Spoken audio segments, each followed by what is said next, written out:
It's showtime at the Apollo.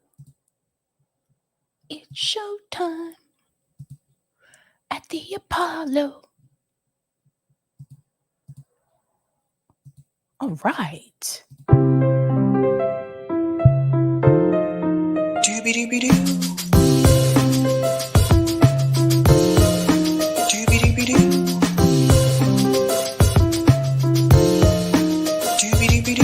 I'm your host, sabrinasalvati. Doobie-doobie-doo.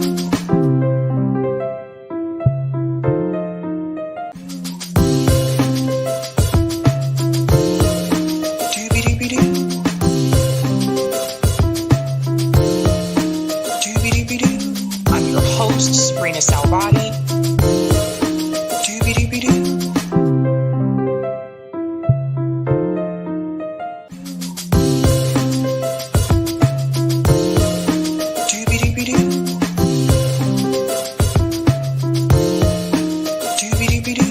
I'm your host, sabrinasalvati.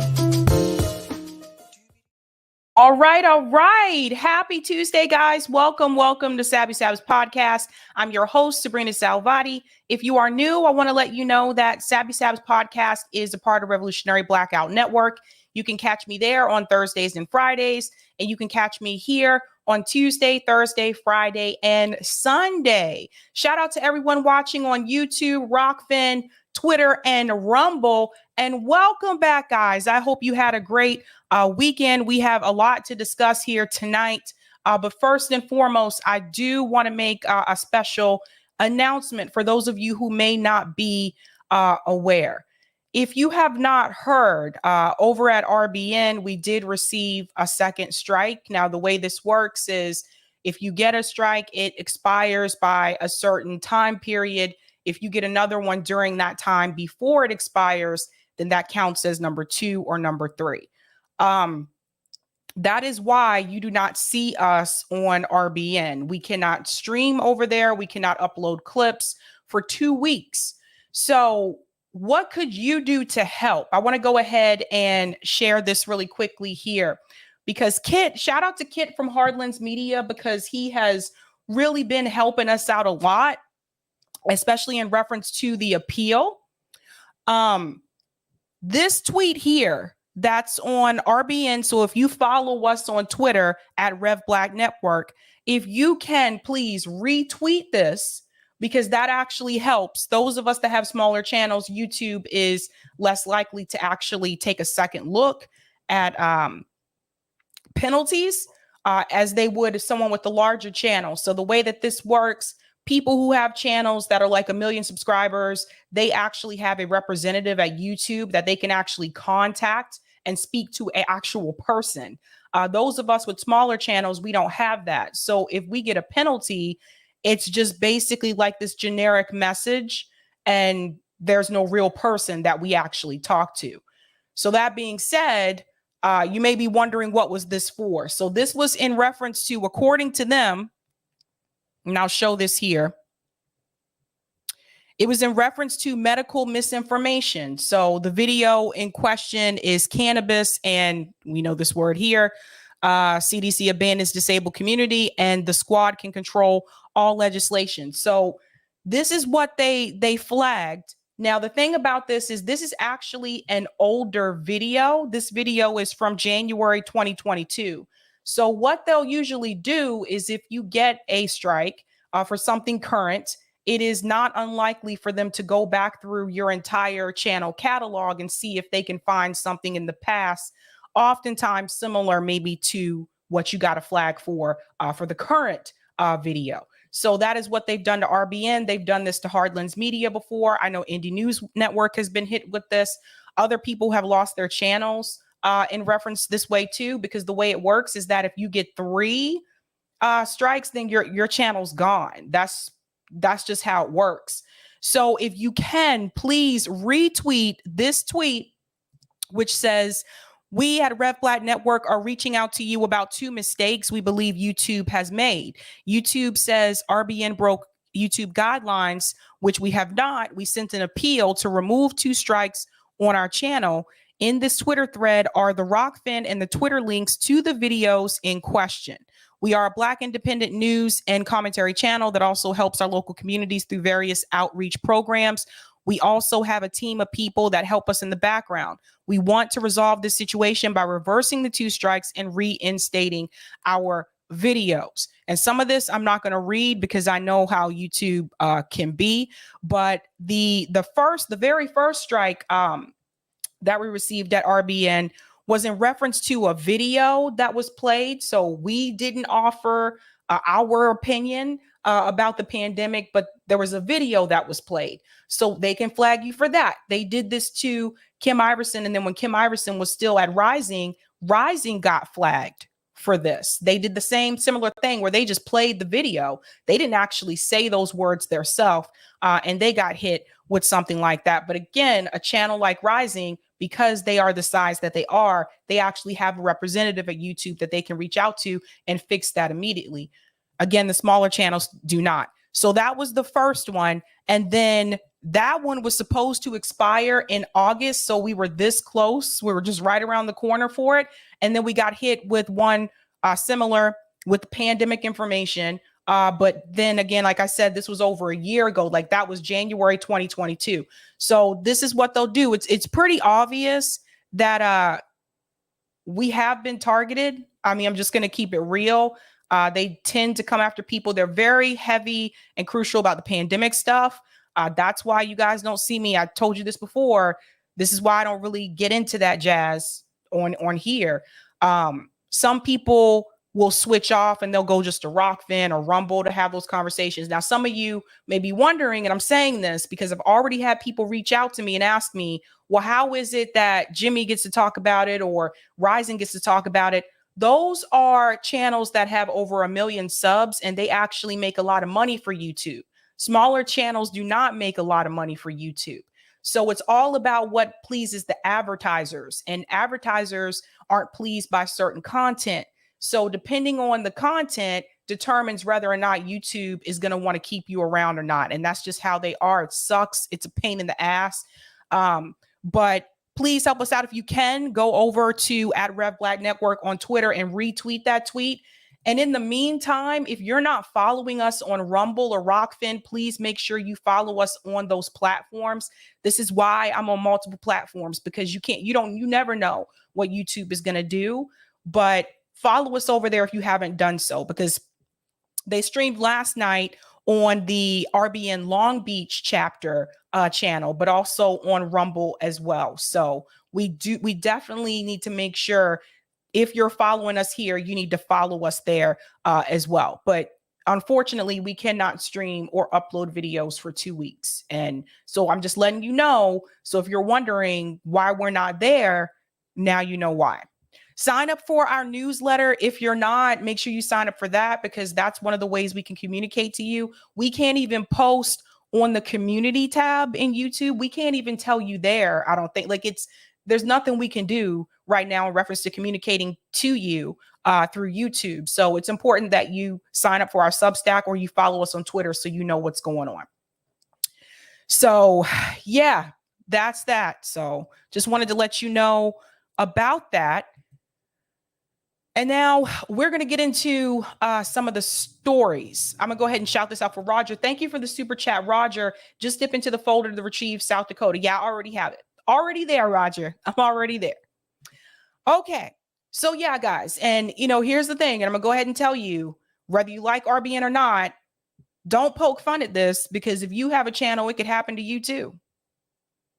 And I've seen that happen where people have done that. They poke fun at other people that got in trouble, and then next thing you know, they were in trouble. So let's just keep it real. I want to go ahead and give a quick shout out to everyone who is a Sabby patron. Thank you guys so much for your support. Really do appreciate it. If you're interested in being a Sabby patron, I have 5 categories: Ultimate, Sabinators. Don't forget about the Sabsters. There's Sabbies. And of course, there are the members. Thank you guys so much for your support. You can see all their names here, also scrolling across the bottom of the screen there on the ticker. And I want to give a shout out to new Sabby patrons. Over here, we call them newbies. Let's give it up for Richard Dennis, Dan Lynn, and Elena McKee. Thank you guys so much. Really appreciate all of your support. And that reminds me of something else, by the way. The best way that you can support us right now on RBN is on Patreon, because this is a reality. There are people right now who, are still streaming and their channels are no longer monetized. Convo Couch, for example, I know Pasta has applied for remonetization after YouTube changed their rules in reference to election information, and that still hasn't been approved. So that's the best way that you can support people, is through Patreon. So just FYI. All righty, let's go ahead and share that thumbnail and get into tonight's discussions.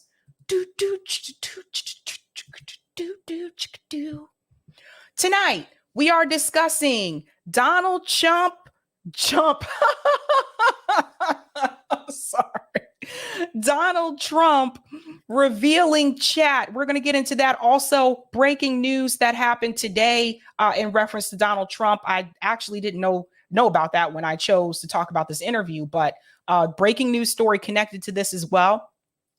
We're also going to discuss Pramila Jayapal is under fire. For the love of God, within 24 hours, she's been hit by people on both sides.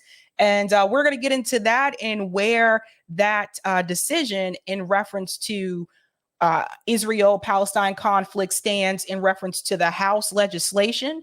We're also going to discuss Debbie Weiserman Schultz ignores RFK Jr. and Joe Manchin. And some of you may be wondering, why is Joe Manchin in that picture? What does he have to do with all of this? You're going to find out. We're also going to discuss Jeffrey Epstein lawsuit, bringing in JP Morgan and the Virgin Islands. I have an update about that story that I think you need to hear. And last but not least, I'm going to discuss South Dakota ballot measure wins. So much to get into tonight. We're going to go ahead and get started with this story about Donald Trump. Now, Fox News interviewed Donald Trump one-on-one recently for a pretty in-depth discussion. I have two clips that I want to show you and get into. And then we're also going to talk a little bit about polls that I think you should see. A new poll came out today in reference to Donald Trump versus Joe Biden. I think you'll find that pretty interesting. And then we're going to get into this breaking news story that Trump actually announced himself as well. So let's get into this video here, this clip from the interview. Trump says this is the most dangerous time in the history of our country. Let's get started. Communist China wants to become the #1 superpower, overtaking the United States. We know this. What can be done about it? Give us your sense of the policy and the response that should be happening toward Communist China. So I know President Xi better than I know you, which is pretty good. Really? Okay, yeah, I really think so. So I know him very well. I've dealt with him many times. He came to Mar-a-Lago, as you know. He stayed. Well, he's not a friend of the United States, I don't think. No, he doesn't hate the United States, but he loves China. He wants to take everything away from the United States. He wants to not destroy the United States. He just wants everything. You got to understand, this is a man who's at the top of his game. Pause for just a second. Did you notice how he said he doesn't hate the United States? I'm surprised they even let him say that on mainstream media, that he doesn't hate the United States. He said he's close to Xi. She seems to be surprised by that. He said that he wants the best for China. And is that any different from any other president that we've had during our lifetime that said they want the best for the United States? You see, the problem is we can't have two countries or multiple countries saying they want the best for their country. We can't have that because of the Wolfowitz Doctrine, which says that the United States will be the #1, the only global power, and no other country should have that right. So this is really important for people to hear, because that's no different than what we've heard our president say about the United States. He's dealing with an incompetent person in Joe Biden. He's never seen anything like it. And I was very tough on China. I tariffed them to a level 25 and 50% everything. We took in hundreds of billions of dollars. By the way, the happiest person in the world was President Xi. And I got along with him great, but he is all for China. He doesn't care anything about our country. And I'll tell you this. Again, doesn't that sound familiar? He's right about the tariffs too. At least he didn't lie. He didn't lie. He definitely did, implement a lot of tariffs on China when he was president. He doesn't believe when he meets with Joe Biden. He thinks it's a joke. He can't believe. He sees this guy. If you would see President Xi, you can't duplicate him in Hollywood. There's nobody in Hollywood could play the role. These people, these leaders, are at the top of their game. These are smart people, including Macron of France. I could go through the whole list of people, including Putin. Now, Putin's been wounded, probably. Let's see how it all turns out. It's not over. I mean, one way or the other. But these people are sharp, tough, and generally vicious. They're vicious. And they're at the top of their game. We have a man that has no clue what's happening. It's the most dangerous time in the history of our country. So what should be the response? Ukraine would have never happened if I was president. None of this stuff would have happened. You wouldn't have inflation, for one thing. But going back to that, Ukraine would have never happened. Taiwan, which will at some point happen under the... You hear this? So this is the same thing. When Norm Finkelstein was here, this was something that we agreed on, is that we really do think that if Trump were still president, this conflict with Russia and Ukraine probably would not have happened. I think Trump's probably telling the truth about that. Now, does that mean that Trump is anti-war? No. Just because someone is against this war doesn't mean they're anti-war.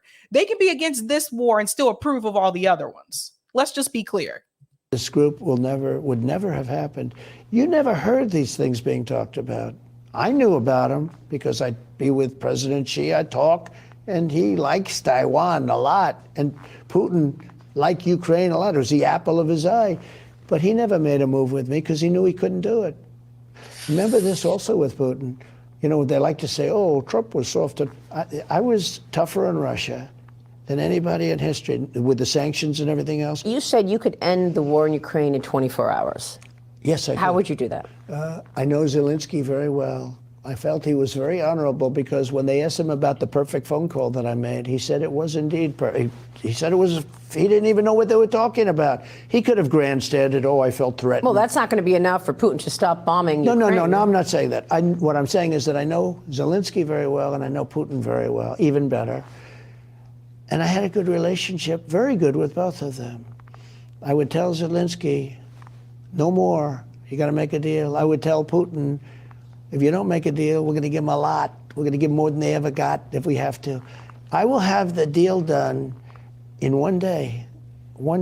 Now, so the message that he would send to Vladimir Putin is, look, you got to reach this deal. If you don't, then we will continue to give Ukraine weapons. That's what he means when he says we're going to give them more. We're going to help them more. And the message that he would give to Zelensky is, yeah, you got to reach some kind of agreement here. And so here's the thing. The Biden administration isn't trying to do any type of negotiation. They're just saying, okay, we got to just continue to help Ukraine. They want this to continue to escalate because their goal, again, as I've said before, is to remove Vladimir Putin from leadership in Russia. They want to implement some type of regime change. That is the ultimate goal. If that wasn't the goal, why wouldn't they try to call for some type of negotiation? Like, this is serious. Like, do you really want to be at war with Russia when Russia is close friends with China and China can jump in if they need be to help assist in this as well? No, we could not. I want to be very clear. No matter how many troops Joe Biden sends over to Europe, the United States government, we could not beat Russia and China. You're insane if you think that we could. And that's why a lot of us are calling for the de-escalation. Because of that, we don't want it to get to that level. We don't want to have a nuclear war. But the Biden administration doesn't care. They don't care. Again, their goal is regime change, not so much to help the people, because if you're trying to help the people, you wouldn't send cluster ammunition, which is, again, not a direct target It is actually, it spreads out. It's going to hurt more people, more innocent people. So if you really cared about the women and the children, you wouldn't send those type of ammunition over there. China apparently is setting up this spy center in Cuba, it's not 100 even miles away believable. from Florida. No. So what is the answer? What should the response be to communist China? They will be closed down within, I don't want to say 24 hours, but very quickly. They will. You mean the spy center in Cuba? They can't have, look, spy center is really bad. That's just the beginning. They're going to end up building military islands. You know, in opposite Japan, they said, yes, we're building a residential housing development. It turned out to be one of the world's largest military bases. Japan should have watched that. And I predicted, I said, there's no way. You know why? So it's not okay for China to have military bases around the world, but it's okay for the US to have military bases around the world. And see, this is where I start to push back on people when they tell me, oh no, Trump's anti-war, you know, they're all anti-war. Yeah, just switch Ukraine with China, and then you'll see how people really feel. In reference to the base on Cuba, I thought that was debunked already. Notice how the interviewer here continues to say communist China instead of just China. That's on purpose. That's to make the American people afraid. Do you need to be afraid of China? And if you feel you need to be afraid of them, what is that fear really about? I would say it's more an economic fear, because they do have the power to be great economically. They are improving economically when you look at other countries in the world. They are a competitor to the United States. But let's be real, we had a hand in that. We had a hand in that when we decided to send jobs to China. So let's think about this for a second. Let's really sit back and start thinking. Looked at a 15,000-foot runway they were building. A Gulfstream doesn't need a 15,000-foot runway, okay? I looked at this plan. I said, look at the runway. That's for military fighter jets. That's for military planes. That has nothing to do with private. They said they were building a residential development on this island. Turns out to be a military base. That's what they do. You know, one of the things in Afghanistan that's so sad, we should have never left Bagram. We should have kept it, because Bagram is one of the largest military bases in the world. Of course, there's billions of dollars to build many years ago. And forget about Afghanistan. You don't want it for that. You want it because it's 1 hour away from where China is building their nuclear weapons, Bagram. And they left at the dark of night. Well, China has been much more aggressive in these last 2 years. We know that. Surveillance balloons, a spy balloon that traveled across the country. I thought it was a weather balloon. You see how they can continue to have these talking points? Wasn't it confirmed that this was a weather balloon? Aggressive with me. Police stations. That's what I want to ask you. Were you aware of this kind of surveillance program underway of America from China in your administration? Were you aware? They would have never. Was there a surveillance balloon flying? No, there wasn't. Never? Never. They would have. If it was, do you think he would tell her? He's running for president. Do you think that he would admit, oh, yeah, when I was president, they had one of those too? No. Never done it to me. Well, this administration, the Biden administration said, oh, this happened, this started under Trump. They did, and then they took it back. They said, oh, you know, they sent balloons over Trump. They never did. You know, these balloons are pretty big. You see those balloons. It was amazing that they sent this large balloon right over the middle of our country, by the way, over nuclear areas and other areas. And that you shoot that, if that happens, it would have never happened with me. It would have never happened with me. You should go back to another subject that you mentioned. Cuba. They're building military installations in Cuba, and the fake news media doesn't even talk about it. This is one of the most dangerous things, and nobody's even talking about it. China has to leave immediately, and they will. If I'm president, they will leave. Let me get back to Taiwan, because we haven't touched on this. Should the U.S. help defend Taiwan if it means going to war with China? Well, I don't want to say it, because if I'm in the position of president, I don't want to say what I'm thinking. You know, if I answer that question, it'll put me in a very bad negotiating position. With that being said, Taiwan did take all of our chip business. You know, we used to make our own chips. Now they're made in Taiwan. 90% of the chips advanced are made in semiconductor Taiwan. chips, 90% are made in Taiwan. If China goes in there, they'll be able to turn the world on and off. Isn't that right? Did Taiwan take our chips, or did we again send those jobs over to Thai? You see, this is the problem. I want people to understand. I think we need to be careful with the vocabulary that's being used here.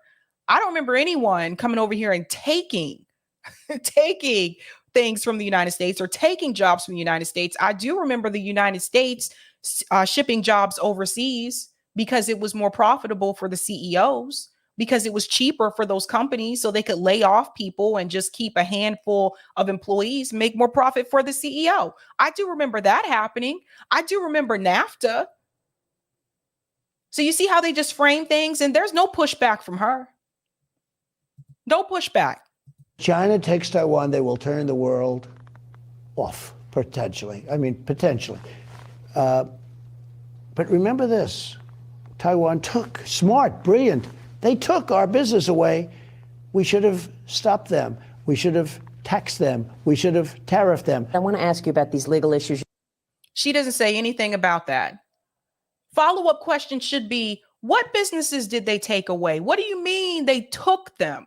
They didn't take anything. We gave it away. We gave it away to be cheap, in order to be cheap. But she doesn't even ask. She goes right into the next question. So she's get into the indictments. You mentioned the indictment. Your team is asking for a postponement of a trial. Yeah. When do you want this postponed until? Well, look, this is all election interference. There's no case here. It comes under the Presidential Records Act. I'm allowed to do this. I'm allowed to have all the records I want. In fact, the New York Times, believe it or not, did an article. Please, please, please, Mr. President, may we have the documents? It only applies to me. It doesn't apply to a vice president. It doesn't apply to anybody else. The Presidential Records Act, 1977-78, they did this for and these people, you know, Jack Smith, whatever his name is, whatever his real name is, but Jack Smith is a thug. He's been overturned in the Supreme Court of the United States for horrible things that he did, horrible, horrible things. And I have to ask this also. Biden has probably 30 or 40 times the number of documents and boxes that I had. You don't even hear anything about it. He doesn't want to give them. He has boxes in Chinatown, and he's getting a lot of money at Chinatown. He's getting a lot of money from China. He's got boxes in Chinatown. Why are they in Chinatown? He's got. So this situation here, I will agree with. In reference to mainstream media, at least liberal media, the issue with Joe Biden and the classified documents, I believe they mentioned this like one time. And then there was a press conference that Joe Biden had, and a reporter from the press conference actually asked Joe Biden about the classified documents. And he said, yeah, he did have them. But there is a double standard. And again, it depends on which party is in power at the White House at that point in time. Right now, the party in power in the White House is the Democratic Party. If the roles were reversed, then Trump would be given more leeway, just like Joe Biden's given more leeway. So this is the problem with the political parties, because everybody seems to have all these rules and standards, except when it applies to their party. When it applies to their party, all of a sudden the rules and the standards are excused, or they're not talked about. It just goes right out the window. Boxes in his garage under his Corvette, all over the floor of a garage, with a garage door that you can cut open with a paper scissor. I have Mar-a-Lago, I have Secret Service protection, everything else. But even regardless of that, this is the Presidential Records Act. I'm allowed to do this. What they're doing is election interference. They want to try and damage my name so that I can't win the election. But so far, the people of our country see it. And my numbers have gone up as opposed to down, because the people see it. It's a terrible thing. They've weaponized the Department of Justice. Do you know that they've said... Do you have any indication? Okay, we're going to stop here, and then we're going to go to the next clip. The people do see it. We're going to talk about his numbers here in just a second, which I think may be surprising to you guys. But we'll get into that in just a second. But we want to get into this conversation here, this part of the interview, where he talks about the FBI. So, of course, you know, one of the hot topics right now is, should the FBI either be dismantled or reformed? So I want you to hear what he has to say in reference to that, because I thought this was really interesting. Possible. Now, the FBI has tremendous problems of credibility. The DOJ is weaponized like I've never seen before. I mean, they come after me on boxes and they can't find drugs. You know how many cameras they have opposite the front door of the Situation Room where these drugs were the cocaine. Now I understand they have many other forms of drugs.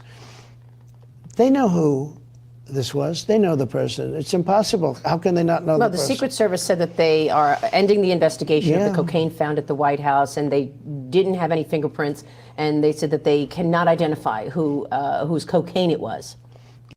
But again, the Secret Service works for the President of the United States. And the President of the United States right now is a Democrat.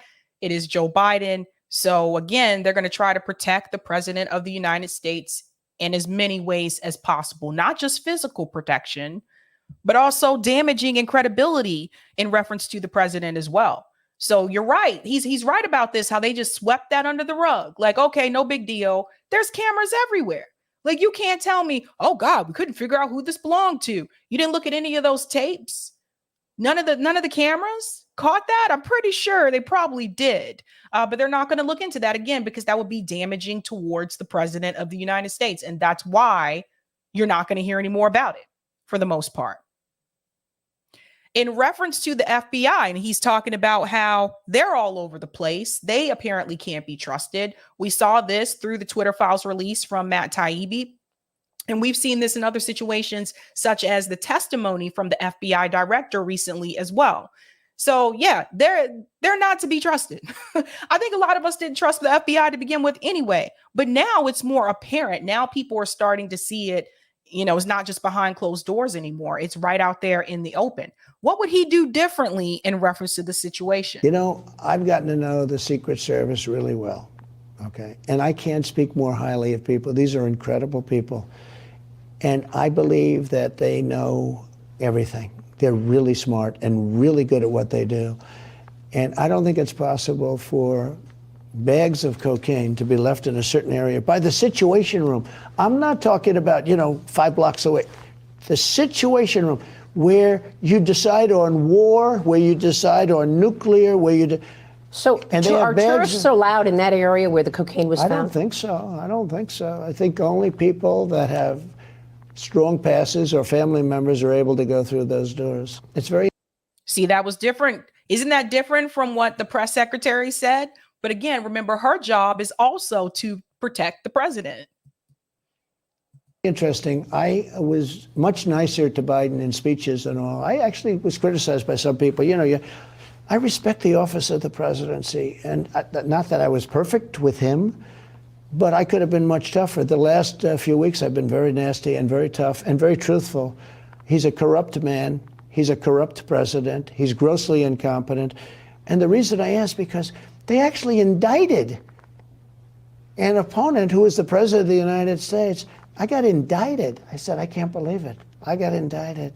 I could tell you stories of what happened when I went down to New York and when I went down with policemen looking at me and crying. Ted Kennedy told me he was a friend of mine, believe it or not, different sides of the aisle, but he was a friend of mine. He liked me, I liked him. I did him a big favor one time that helped him a lot on something, and he always liked me. And he said to me a long time ago, I was saying, who's the smartest senator? And I won't tell you the answer because I don't particularly like the guy. I said, who's the dumbest? He said, probably Joe. This is Ted Kennedy. He knew them all.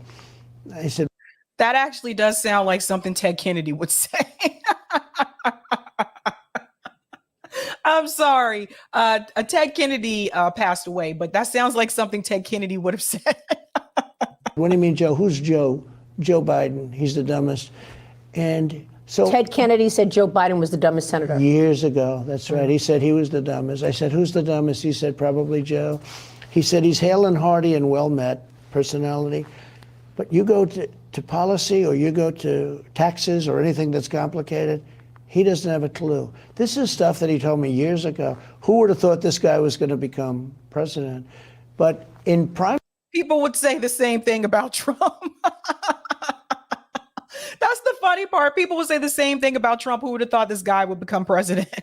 Time, he wasn't very good. Was it a mistake to put Christopher Wray there? I mean, obviously the FBI is not following any of the things that you're talking about. Sadly, probably was. You know, he was recommended very strongly by Chris Christie, who's, you know, a sad case. I mean, I watch him. He's a sad case. Well, he's in this race, he said, just to take you down. Well, I know. And you know how he's doing? He's at 1%, and he probably won't even make the debate stage.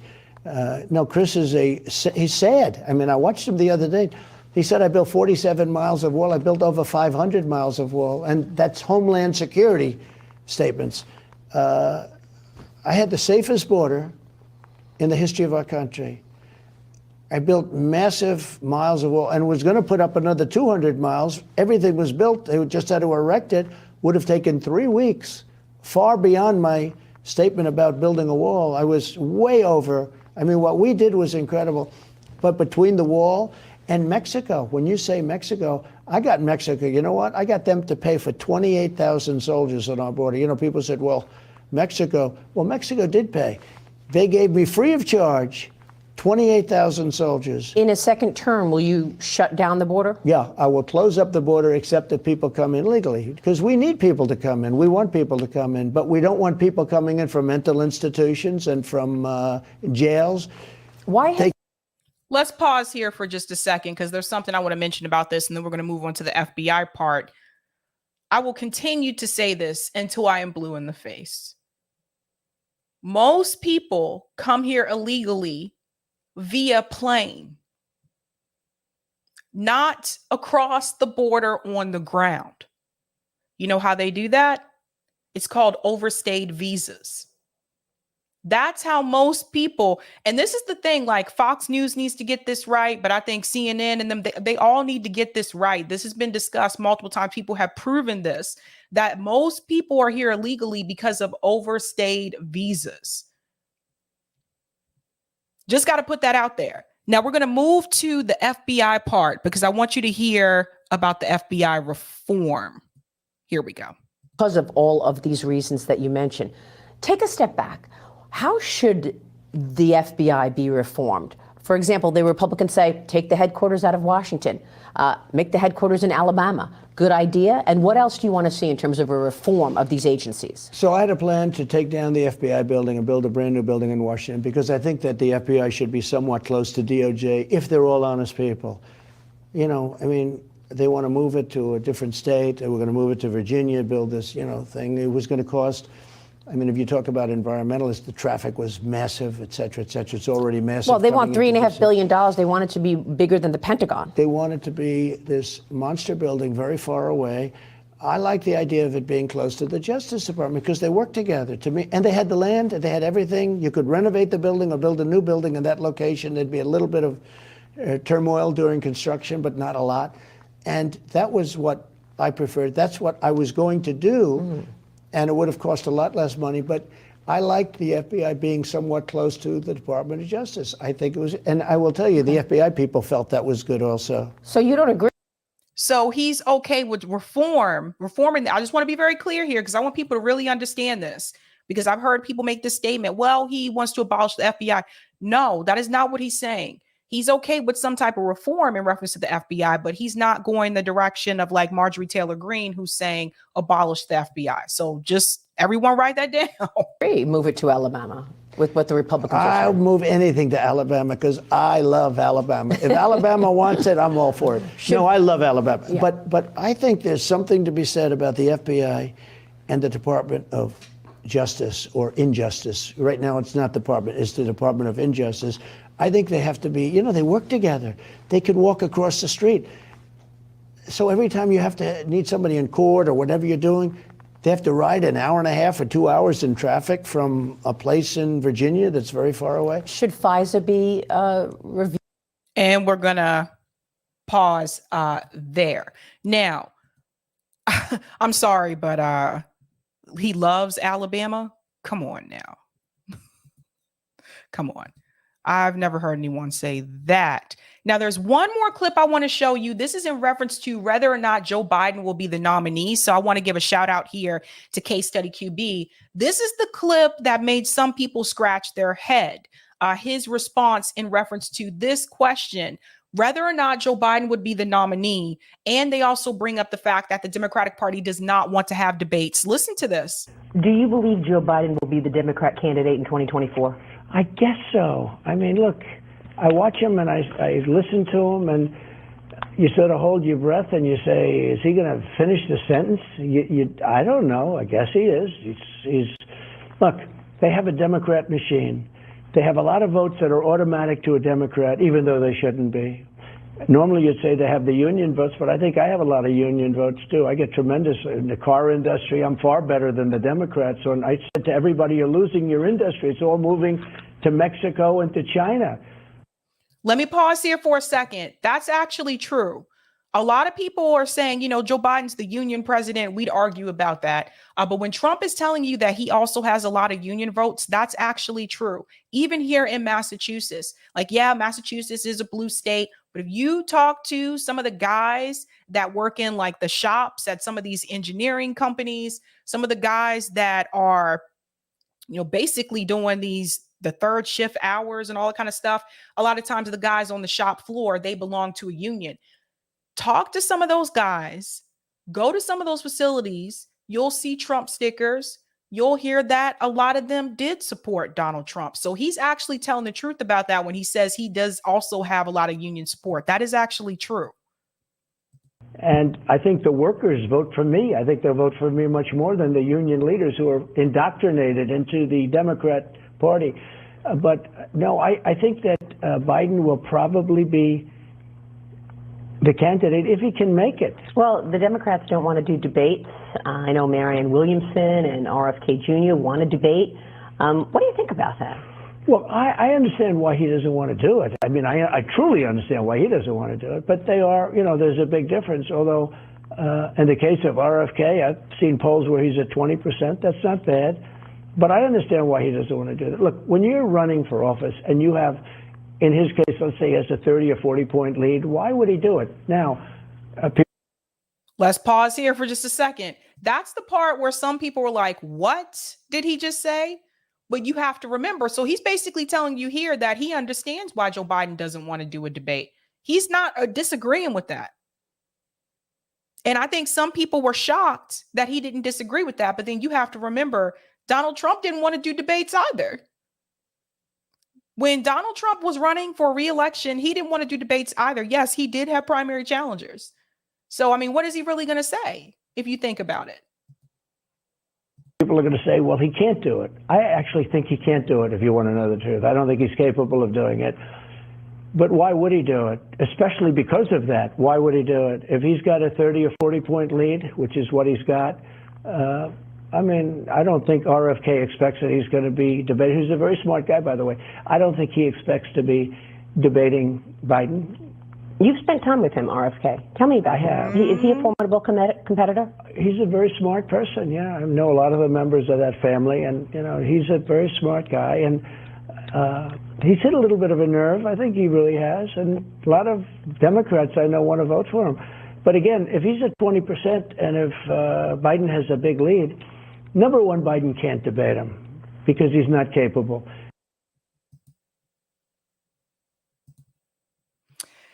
So that is the clip where some people were just like, I can't believe he said that and yada, yada. And I was like, so you guys heard that from Donald Trump, that he doesn't, there you go.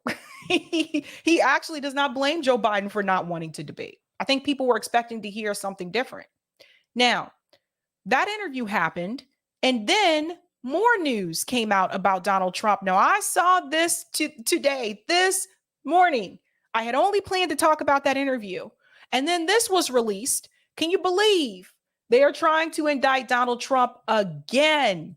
Again. Listen to this. Kid you not.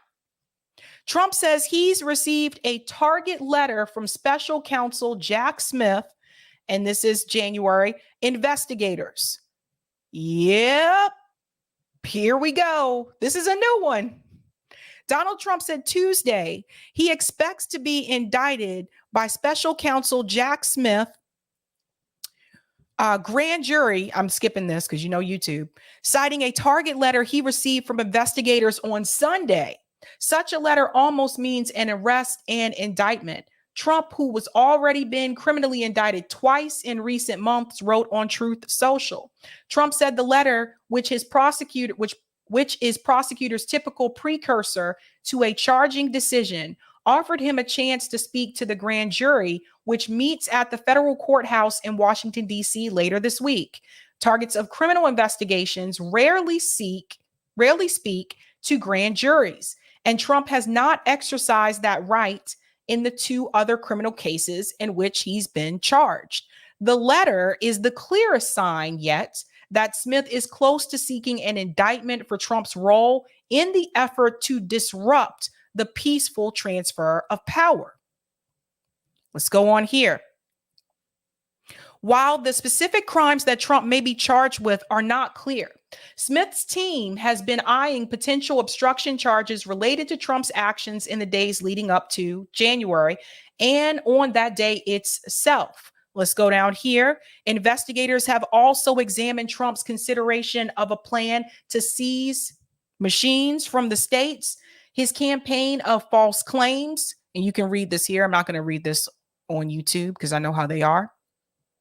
It is unclear whether other figures associated with Trump's effort are also in Smith's sights. Investigators have interviewed dozens of prominent figures in Trump's orbit, including Pence in recent months. Attorney John Eastman and Jeff Clark, two Trump associates considered key allies in his efforts, had their phones seized last year.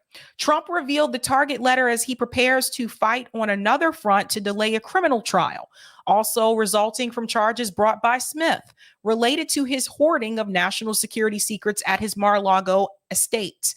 Trump's attorneys will be in court in Fort Pierce, Florida on Tuesday afternoon, asking for the trial to be postponed until after the 2024 election, a prospect that Smith's team has vehemently opposed. So you heard it here, folks. Yes, they are getting ready to indict him again. So this will be the third indictment. Now, obviously, if Donald Trump was not running for president, would they be going through all this right now?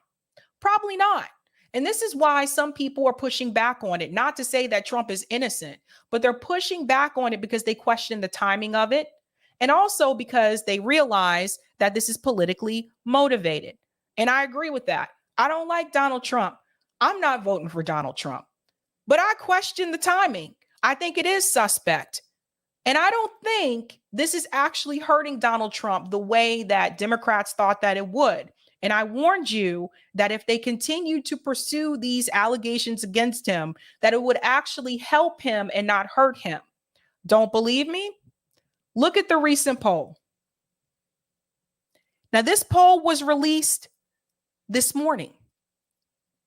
2024 National Republican Primary.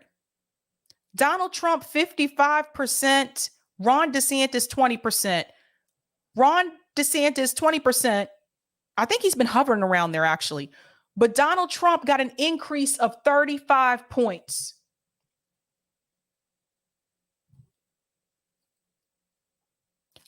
When Trump told people that he could shoot someone on Fifth Avenue and his people would still love him, he was actually telling the truth. This just makes him look like a martyr because of the timing. And a lot of people see it that way. Whether you like Donald Trump or not, a lot of people see it that way. They're going after him because he's running for president again and they don't want him to win again. So it's politically motivated.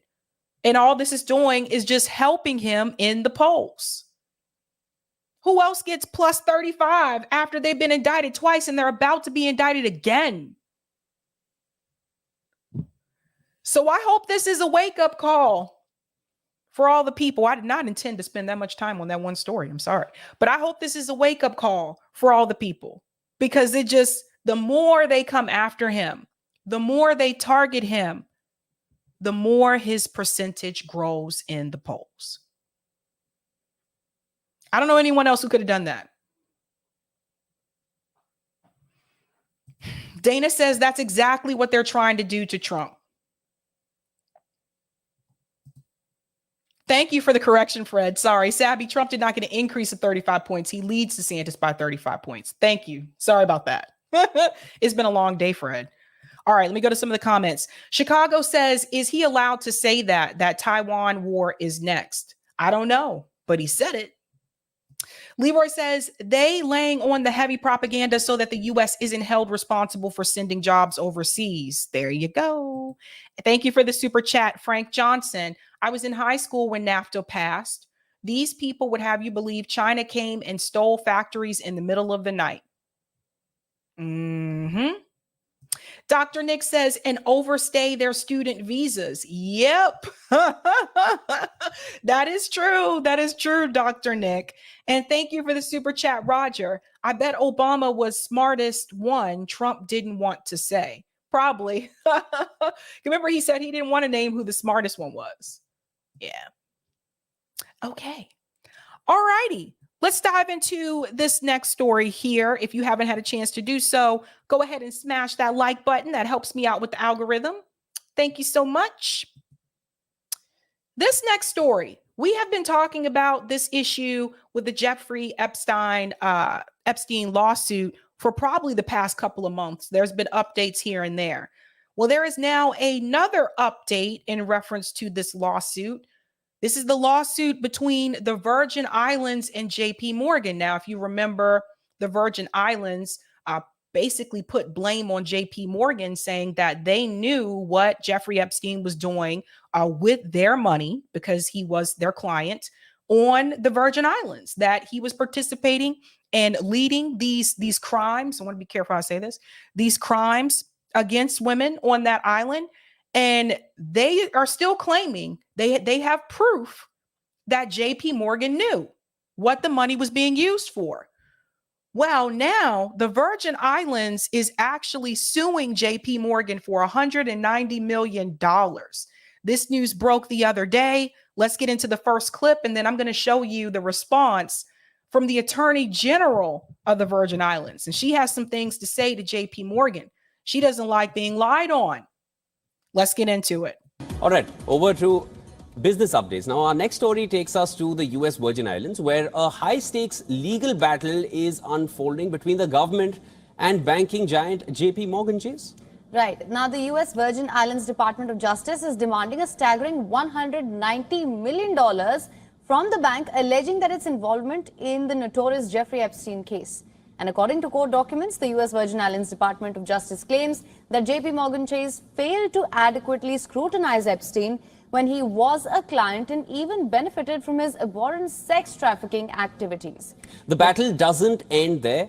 The government is also pushing for stringent measures to prevent human trafficking. Now, along with the hefty monetary demand, the government wants JP Morgan Chase to bring in an independent consultant to devise strategies aimed at preventing human trafficking. They are determined to eliminate any economic incentives that may lead to the under-reporting of suspicious activities.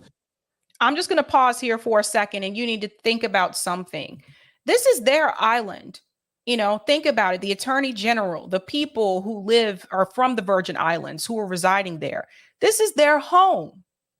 And this man came into their home and committed these illegal acts against women, and underage ones, by the way, and really gave their home a bad name. And then you have JP Morgan, which is ranked number 6, largest bank in the world, by the way, who knew about Epstein's crimes and still decided to keep him as a client anyway.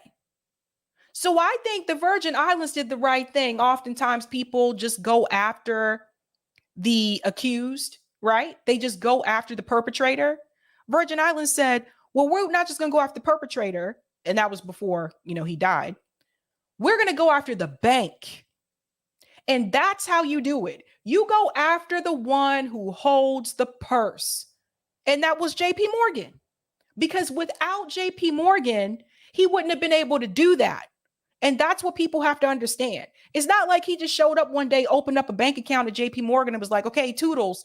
They knew him Personally, this was a personal relationship. All the people who come and tell me, oh, well, Jeffrey Epstein just had dinner with them one time. It was just a business relationship. All of them? Really? Let's think about that, people. Let's go on. Additionally, the US Virgin Islands seek to implement stricter customer verification processes, including confirming basic details before opening a private account. The government is calling for increased transparency and accountability within the banking system, determined to prevent future atrocities. Now, JP Morgan Chase, on its part, vehemently contests the US Virgin Islands claims. The bank asserts that the government's damaging theories are misguided and intends to challenge them in court.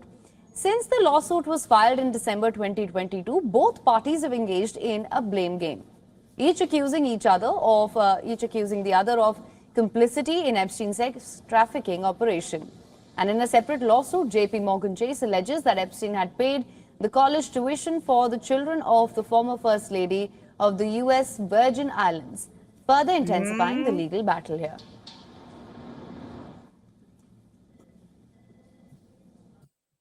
Very, very, very interesting. Now, I have an article that I want to go to first, and then we're going to get into that response from the Virgin Islands. Now, I think I have. Oh, should we show that one first? We'll do the response first. Okay.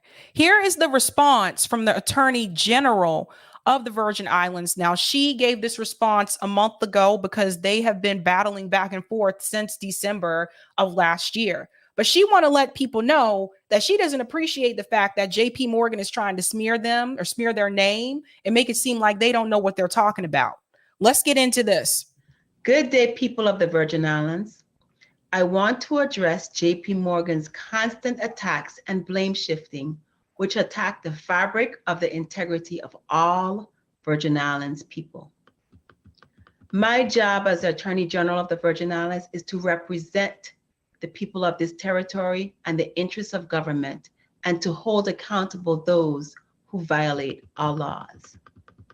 Pursuing justice for the people of the Virgin Islands and prosecuting violations by bad actors requires following the facts of every situation to wherever they lead. Last year, new evidence emerged that, as our court filings explain, for an entire decade, JP Morgan Chase facilitated and concealed Jeffrey Epstein's heinous crimes. I want to explain to the Virgin Islands residents what that means. As Congress recognized, banks like JP Morgan are the first line of defense against human trafficking. Yep. They have access to real-time information about how bank customers use their accounts. As part of their access to that real-time information, banks have a legal obligation to report suspected unlawful activity, including signs of human trafficking. The evidence of wrongdoing that JP Morgan had regarding Jeffrey Epstein's activities was both unique and overwhelming. So much so that JP Morgan Chase staff frequently emailed each other about Epstein's suspicious activity, even connecting them to reports about his criminal activity. See, mistake number one, they have emails. And I don't know when people are going to learn this lesson about the emails, okay? Emails are traceable. They have emails that prove that JP Morgan knew. This is why I was trying to tell people they would not go forward with this lawsuit if they didn't have some type of evidence. So they crossed their T's and they dotted their I's. Let's continue. Federal law requires banks to report this type of suspicious activity to law enforcement. So it could have been in a stronger position to investigate Jeffrey Epstein for his heinous crimes and protect the women and young girls he abused. The Virgin Islands Department of Justice alleges that JP Morgan Chase knowingly failed to comply with these laws, helping Jeffrey Epstein to continue carrying out his human trafficking scheme in the Virgin Islands, as well as in other jurisdictions. We are standing up for Jeffrey Epstein's victims, for the people of this community, and for the rule of law. In 2011, the JP Morgan lead lawyer wrote to his colleagues that Jeffrey Epstein is not an honorable person in any way and should not be a client. Yet instead of following the law, JP Morgan Chase continued to treat Jeffrey Epstein as one newspaper called a star client. And the bank continued to ignore the important federal reporting requirements that could have alerted authorities to Epstein's crimes against women and young girls. JP Morgan Chase could have chosen to protect Epstein's victims. Instead, we allege JP Morgan chose to prioritize its profits. If the bank had alerted authorities, think about how many victims could have been spared from trauma and abuse. JP Morgan has no legitimate excuse for the institutional failures described in our complaints. So rather than reckon with reality and apologize to the victims, it has chosen to smear the great people of the Virgin Islands for daring to hold the nation's largest bank accountable for violating the law. Now, you know, anytime that you come after the banks, they're going to come for you, right? So this is what they're doing. They're trying to smear the character of the Attorney General. They're trying to smear the people of the Virgin Islands. And again, this is their home. They're not going to let somebody come in, whether it's a bank or not. The fact that there's this, you know, this story out there that Jeffrey Epstein had this island. They said this was going on for over a decade and these acts were committed. This is their home. So of course, they're going to speak up and say, wait a minute. No, you don't look at us that way. This is not who we are. This is not what our community is about. And that's what JP Morgan should be doing too. JP Morgan should be standing up for the victims instead of spending most of their time trying to smear people in the Virgin Islands. But they're not. They're just all about money. And I continue to see Jamie Dimon go on CNBC. I can see Jamie Dimon go into all these different shows talking about his idea of the economy. They're interviewing Jamie Dimon about where he thinks, you know, the economy is going to go within the next 2 years. But I haven't seen one of those outlets interview Jamie Dimon about this story. Even as of today, they avoid it. If you're going to bring Jamie Dimon on your show to talk about the economy, you make sure you ask him, why did his bank continue to participate and protect Jeffrey Epstein while he was committing these crimes? Not one of them will do it. Not one. The people of the Virgin Islands should not be distracted by JP Morgan's attempt to shift blame away from its role in facilitating Jeffrey Epstein's crimes. The Virgin Islands Department of Justice will not be deterred from its law enforcement action. We will not be intimidated by corporate interests on Wall Street. We will not back down in the pursuit of justice. We can't get American politicians to say this, by the way, that they will not be intimidated by Wall Street and corporations. For months, on behalf of the people of the Virgin Islands, my office worked along with the survivors of Jeffrey Epstein's abuse to bring finality and accountability by JP Morgan. We are gratified that they will be compensated for some of the harm they have suffered, but there's more to be done. We continue to press our case, not just to remedy the past, but to impact the future, to impose meaningful penalties and injunctive relief that ensures that human trafficking is not merely a cost of doing business, and to make sure that JP Morgan Chase does not assist or profit from human trafficking in the future. Okay, again, this is about human trafficking. This is a real serious issue, but there's more, because I don't know if you knew about this particular issue. It turns out that billionaire Reid Hoffman also was involved in this a little bit as well. Now, we've talked before about that black book. There have been names that have been named over the past couple of months about people who were actually in his calendar, that were part of that schedule. Noam Chomsky was one of those names that was mentioned, right? So a lot of people freaked out, you know, when they saw that, and they're like, whoa. And also Noam Chomsky's response didn't help his case for him to say, I don't really have to tell you anything. That doesn't make Noam Chomsky look too good. But now billionaire Reid Hoffman also is being connected in reference to this as well. Now listen to this story. Billionaire who visited Epstein Island drops massive 6-figure donation backing Biden's reelection bid. Now, Reid Hoffman, he's the co-founder of LinkedIn. I don't know if everyone is familiar with him, but just another billionaire, kind of hides behind the scenes. You don't find it strange that Reid Hoffman, after it was announced that he also was on that island with Jeffrey Epstein, that all of a sudden he drops off a 6-figure donation for Joe Biden? Is he trying to buy protection? Question the timing, folks. Question the timing. Let's get into it. This is all connected. A joint fundraising committee authorized by the Biden campaign has received a massive 6-figure donation from a tech billionaire recently discovered to have traveled to convicted Jeffrey Epstein's private island in 2014. LinkedIn co-founder Reid Hoffman donated $699,600 on April 26 to the Biden Victory Fund, the campaign's joint fundraising vehicle, according to the FEC. And this is the thing about the FEC campaign donations. Everything's reported through the FEC, so you can't even try to hide it or lie about it if you want to. The donation came exactly 1 week before the Wall Street Journal reported that Hoffman visited Epstein's private Caribbean island called Little St. James, part of the U.S. Virgin Islands, on at least one occasion in 2014. Hoffman and Epstein were planning to return to the island in November 2014 and then travel to Boston. Stay out of my city, son. Don't come here. It is unclear what the intent was for those planned trips.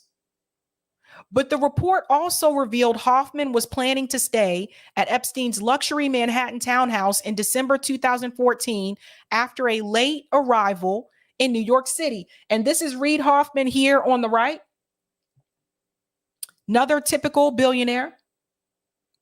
So this guy, again, dropped 6-figure donation to Joe Biden after it was announced that he was also on that island with Jeffrey Epstein. His name was listed.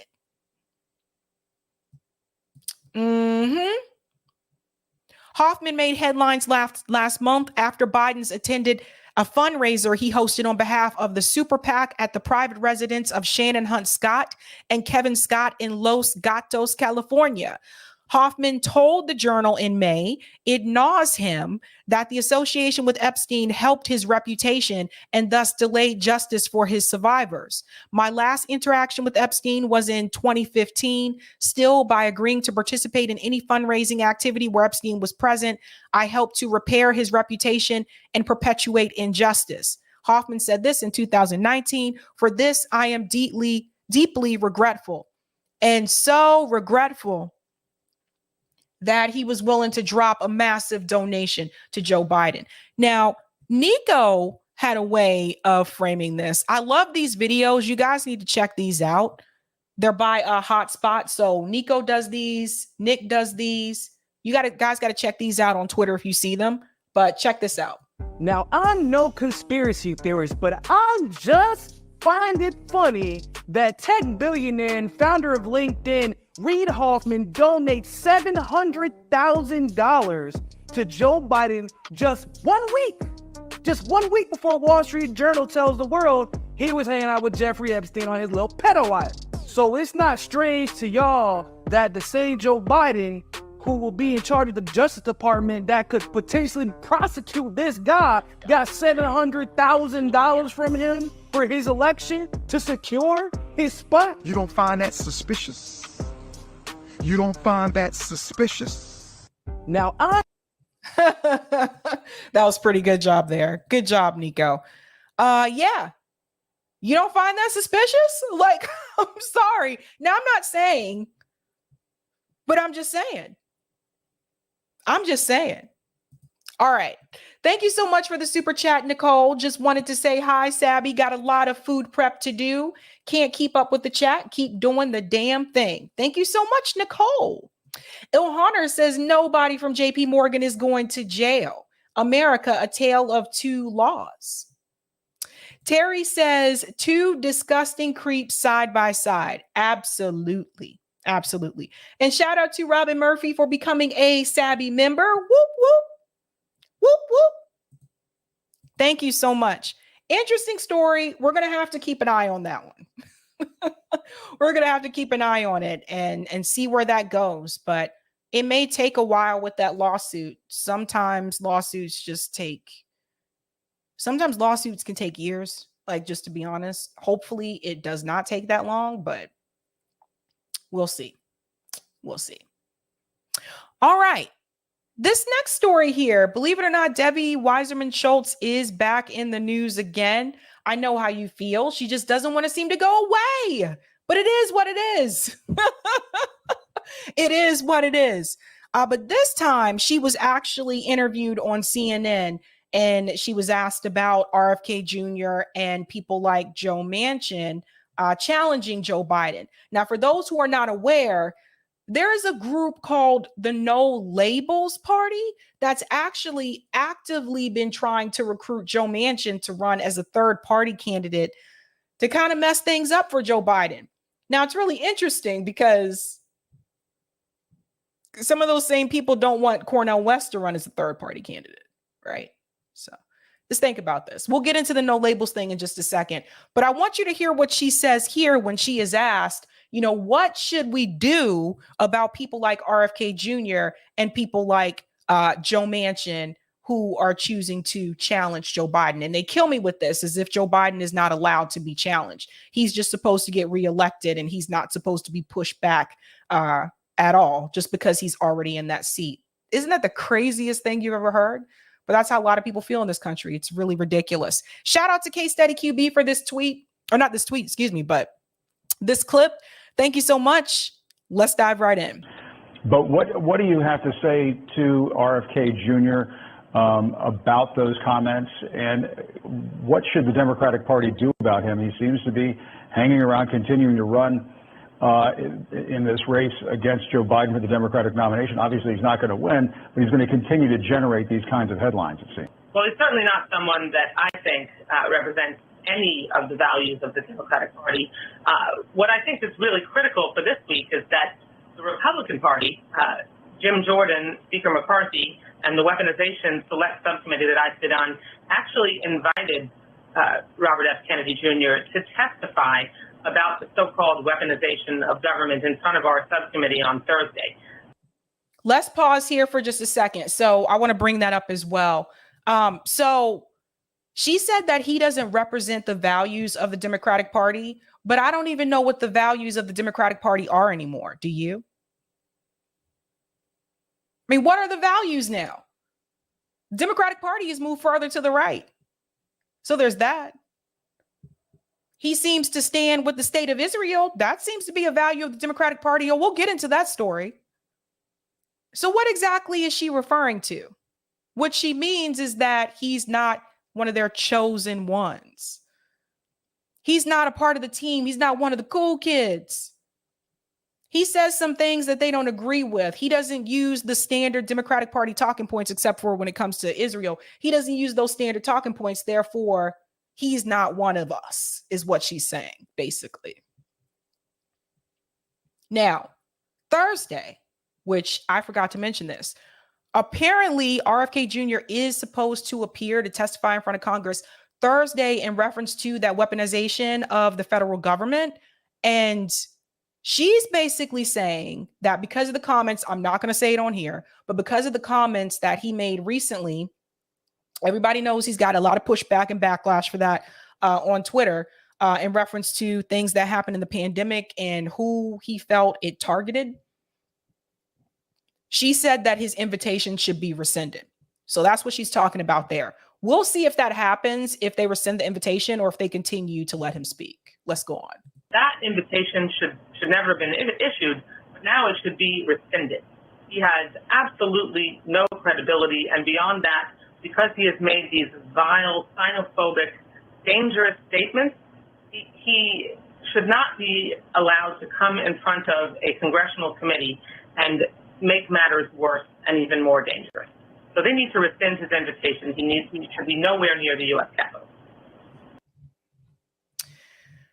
Okay, so That's her opinion there about RFK Jr.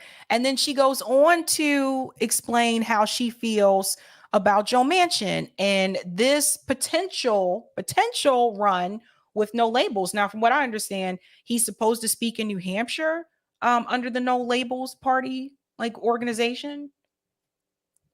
Usually that's a sign, right? Let me shift to presidential politics. We've been talking today about this No Labels political group. And as you know, West Virginia Democratic Senator Joe Manchin is headlining an event for them tomorrow. How much could a Manchin third-party candidacy hurt Joe Biden's chances in 2024? Speaking of calling colleagues, I mean, do you think that Democrats need to start calling Joe Manchin and say, knock this off, essentially? So again, notice how they frame it, hurt Joe Biden, as if it's supposed to just be given to him. It should just be given to him. He's not supposed to be challenged in any way, shape, or form. And it's just so bizarre to me, this idea that because you already sit in the seat, you should just be able to have re-election and not have any pushback. So again, he's like, this is going to hurt Joe Biden. That the point of elections is for people to see, first of all, you're supposed to debate, and for the people to see who they think the best person is for the job. And it is very obvious that Joe Biden is not the best person for the job anymore. If people just wake up and pay attention, it's very clear. He's falling asleep. He's falling down. He's getting people's names wrong. He's walking over to shake hands to people who don't exist. It's very clear he's not the best person for the job, and they still want to push him through because he maintains the status quo. That's how desperate these people are. And that includes these commentators on networks like CNN. So listen to what she says about Joe Manchin. By the way, I think Joe Manchin also would still just be status quo. I think Joe Manchin is a great U.S. senator and someone who is best suited to remain there. But I'll tell you, look, Jim, I just can't. To remain where he's at. Remember who Debbie Weiserman Schultz is, you guys. Let's not forget where she comes from. Remember, she was chair of the DNC. Remember the whole DNC fraud lawsuit. This all had to deal with Debbie Weiserman Schultz, how the DNC cheated Bernie Sanders, and they gave superdelegates to Hillary Clinton in states where Bernie Sanders had won every county. That was all of her. She was all a part of that. The fact that she even still sits on a committee in reference to the weaponization of the federal government committee, the fact that she still sits on a committee after what she did during 2016 is appalling. And that's why I tell people we don't have a democracy. There's no fair-based system in this country when you let people like her, instead of asking her to fall back or demoting her, she gets promoted because she plays the game, because she follows the rules that the DNC wants. She follows the status quo of the Democratic Party. See, those people will have long careers in politics in DC. The ones who push back will not. So she says, stay where he's at. Who is best suited to remain there. But I'll tell you, look, Jim, I just came from the supermarket to shop for my family's Sunday night family dinner. And I was struck by the thought that you wouldn't walk into a supermarket and buy a product that had no label. Why? Because you wouldn't know anything about it. You wouldn't know the ingredients. You wouldn't know what it was made of. It would be suspect. And that is not a fair comparison. So she's trying to compare food in the grocery store to a political party. Listen to this. And buy a product that had no label.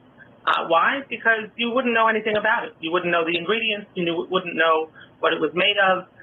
It would be suspect. And so she's criticizing that No Labels party, which I don't even think No Labels knows what they're doing, to be honest. Like, from based on what I've read, it seems like they're all kind of all over the place. They want Democrats, Republicans, and independents. That sounds very similar to Andrew Yang's Forward Party, if you ask me. When I interviewed Andrew Yang, that's exactly what he said it was. So it just seems like the same thing done twice. It's confusing. But how can you make that comparison? Obviously, when you go to the grocery store, you're buying food that you're going to put into your body. So yes, you do need to know what the ingredients are, especially if you have like a food allergy. When it comes to a political party, and she's saying this group is called No Labels, she's like, what did that mean? It doesn't have a label. You don't even know what it is. The way that you find out what it is by their website, and you can see their policies and their views and where they stand. Just because something says Democratic Party or Republican Party, does that necessarily let us know what they are? The Democratic Party has moved further to the right. Do they even support some of the same policies that they supported a couple years ago? They say they care about women's rights, but they never tried to codify Roe v. Wade in law when they had the chance to do so. So the label doesn't really mean anything. The label can change depending on who sits in the White House that's under that party. And this is why friend of the show, Roger Meadows, continues to say political parties are a problem.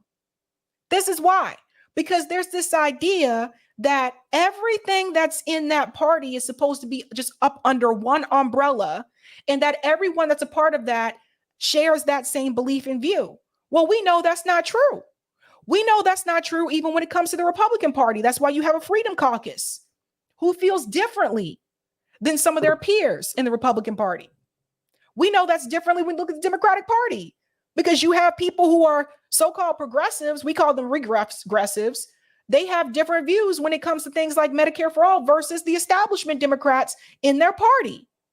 So just because an organization has a label doesn't mean that everybody is in line with what that organization is about. You can have a difference of opinion, but I think that was a bad analogy to make there, Debbie. Call JB for better analogies. And that's essentially what no labels is. No labels include that we really don't know what they stand for. They're not a political party. They're essentially a dark money, opaque, non-transparent organization. Now all of a sudden she has a problem with dark money. Does she have a problem with dark money that comes in to prevent progressive candidates? The dark money that came in against Summer Lee, the dark money that came in against Nina Turner. Now all of a sudden she has a problem with dark money. Get out of here, Debbie. Get out of here. Now all of a sudden, see, get it, guys? Now all of a sudden dark money is a problem because it's not a part of the Democratic Party. Now all of a sudden, oh my God, it's a dark money organization. Now all of a sudden you have a problem with dark money. But when it's a part of your party, when it's organizations like AIPAC pouring in dark money, all of a sudden you're okay with that because they're part of the Democratic Party. This woman is such a joke. Includes that we really don't know what they stand for. They're not a political party. They're essentially a dark money, opaque, non-transparent organization. They certainly aren't structured to qualify candidates to run for president. They have to be able to report their FEC finances. So that's the last thing we need to do is have someone run on a ticket that makes it harder to understand what the candidate stands for rather than easier.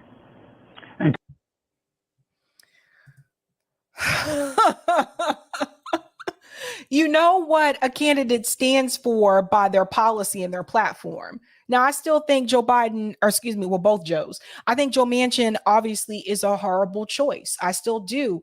He's in big coal, you guys.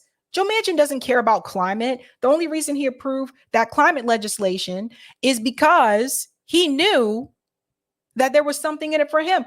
That was the only way that went by. Sure, I'll do it, but there has to be something in it for me. That's it. That's how it works. So let's go ahead and see this clip here. Now they're saying Trump could benefit from no labels group pushing third party. Remember, this is the same argument that they're making about Cornel West. Listen to this.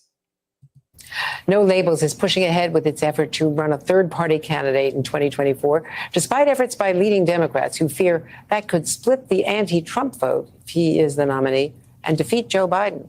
Maverick, West Virginia Democratic Senator Joe Manchin is going to speak at the No Labels town hall in New Hampshire this afternoon, joined by former governor, ambassador, and presidential candidate Jon Huntsman.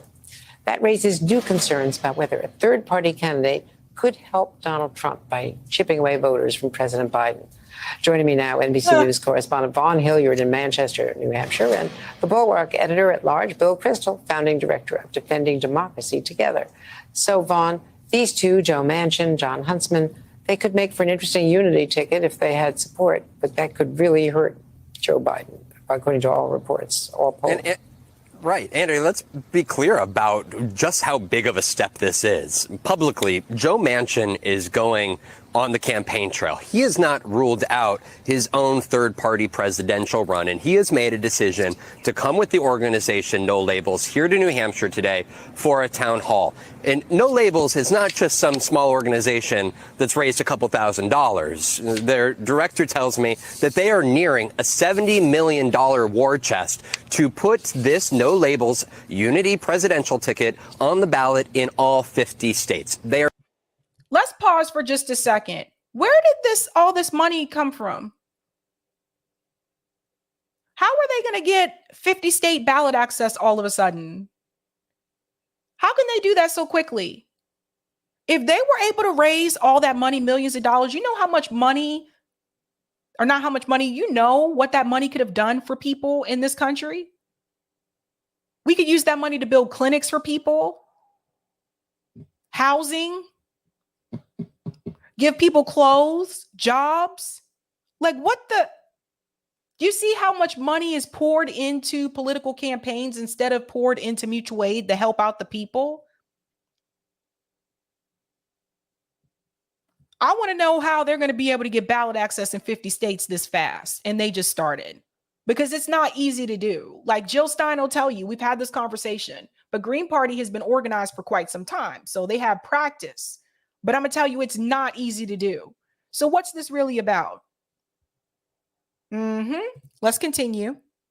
Are serious about this. I've talked to several folks that are working as part of this effort, and they say that, look, you know, according to NBC's own polling, 70% of Americans don't want Joe Biden to be running for president again. 60% don't want Donald Trump to be running for president again. They feel like this is their opportunity to have the most legitimate, serious third-party effort in more than 100 years, dating back to when Teddy Roosevelt gave the White House another shot here. And so we have not seen this in our politics. Ross Perot sort of came out of nowhere, right? And of course, Gary Johnson, Jill Stein, they had their impacts in 2016. Ralph Nader had his in 2000. But this is something unlike we have seen in modern American politics, Andrea, potentially, if they were to actually field candidates like a Joe Manchin or a John Huntsman to run on this ticket.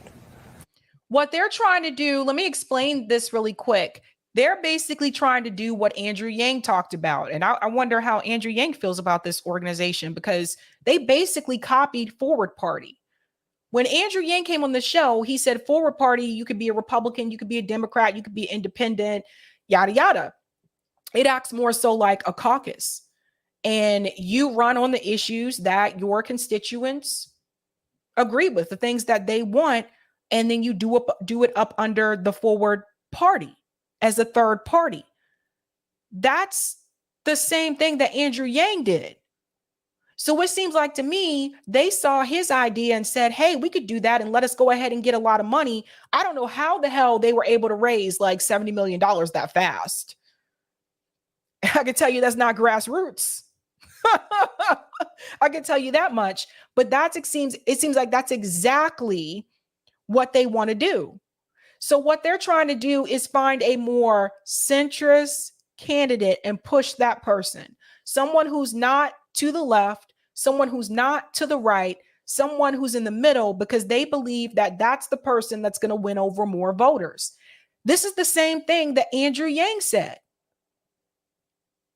So you see what they're trying to do, people? They really don't want candidates to run on a populist message. That's what this is really about. They don't want populist candidates. They don't want anyone that's going to run on a campaign for the workers and unionizing and workers' rights. They don't want anyone that's going to run on universal health care or Medicare for all in this country. They don't want anyone that's going to run on canceling like student loan debt, or anyone that's going to run on making college tuition free. But at the same time, they don't want a candidate that wants to, ban some of the books that talk about like sexuality and all that jazz. They don't want the people to run that are going to put strict laws in reference to like transgender community, that kind of stuff. So they are trying to find someone in the middle that can work on both sides of the aisle, because they believe that the American people actually want someone who's in the center. Problem is, those center candidates aren't running on messages that appeal to working class and poor people in this country. And that's a big part of the problem. I don't think that this would work but we'll have to see what happens. This should be interesting. Well, at his peak, Ross Perot got 20% of the vote, Bill Kristol. No Labels co-chair, former Senator Joe Lieberman, Democratic senator, well, then an independent, is dismissing concerns that this effort is going to help Donald Trump. He says people are overreacting. What's your take on that? I think people are reacting correctly. I'm not an enemy of No Labels. I did some work for them in 2017 for the think tank side on what a centrist agenda might look like with my friend Bill Galston. So I'm not against promoting centrism, but the fact is No Labels is not going to win. The No Labels candidate is not going to win in this polarized country in 2024. The Democrat and the Republican will each get about 40%, at least. No Labels might get 20%. Every piece of evidence from polling to history suggests that more of that 20% will come from Joe Biden than Donald Trump. Trump's support is more solid, more committed. There'll be some centrists who will be seduced into voting for someone younger than Joe Biden, what looks like a centrist ticket. And so it could well defeat Joe Biden. And it is not responsible centrism. It is not responsible moderation to elect Donald Trump. What the hell is responsible moderation and responsible centrism? I would argue, I don't think any of, at least the presidents we've had in my lifetime, have been responsible, so to speak. I'm like, what is this really about? What are you talking about? This is a mess. Aye. And Bill, I know you already met with No Labels and tried to make this argument. You also, on the Democratic side, have RFK Jr., a Democratic presidential candidate, pushing COVID conspiracy theories. Last week in a video. Yep, and we're stopping there. And we're going to cut out at that part. But you guys get the point. You see what they're trying to do. Now, again, I don't agree with Joe Manchin. I wouldn't vote for Joe Manchin. But the thing is, this idea that like a incumbent president cannot be challenged, or how dare people run through a third party or run as an independent? We don't know who else is going to run yet. We don't know. Elections next year. How dare you? And then they'll actually have the nerve to argue that we need to protect our democracy, but we don't really have one. What they want is to tell you who that person should be, select that person, and tell you that's the person that you vote for. They don't really want you to stop and think about, well, maybe I want to hear from all the people who are running and I want to see what they're running for. They don't want you to hear any of that. Hell, if it was up to them, they'd probably say we would never have debates, even in the general. What if they do that? What if they say, what if it's Trump Biden again? And what if this time around they say no general debates at all? None. MSNBC pulled away from Trump's speech because they didn't want him to have a campaign speech the night when he had the press conference about his indictment, the first indictment. They pulled away from it. They said, we don't want him to do a campaign speech on here. So if they don't want him to do a campaign speech, and if it turns out that it's Biden and Trump between the Democrats and the Republicans, what if they say we're not having a debate because we don't want Trump to speak? Now, you want to talk about people being angry? You want to talk about, I bet you people would get out in the streets about that. People would be mad. People would be really angry. I'm going to go to some of these comments and then we'll go to the next story. Thank you for the super chat. Nicole, read that poll wrong. I'm tired. I mean, no, that's okay. Denise says she wants to censor RFK from testifying about censorship. Thank you, Frank. Debbie always talks like she has a mouthful of crap. Well, I guess she does. LOL. Thank you also, Frank, for this one. Didn't Debbie try to fix the election for Hillary and still failed? Go away, Debbie. We don't want to play with you. I know. She hasn't gone away yet. JB says, I wouldn't answer Debbie's call. She's the worst. As I said, Debbie should ask him about analogies. Frank, thank you for this. No labels, but she is labeling everyone. That's a good point. Dwayne says, Sabs, no labels is an establishment attempt to divert those angry at both parties towards more corporate Democrats, period. There you go. Thank you for the super sticker, Aberdeen71. And thank you again, Frank. Bill Kristol is still alive. Yes. I hate to hear and see him talk so arrogant. Yeah, I know. I know, man. It's that good healthcare plan. Just kidding. Thank you, Sensational. Politician stock ban. There you go. All right. I'll take the comment on Rockfin, Eric. Thank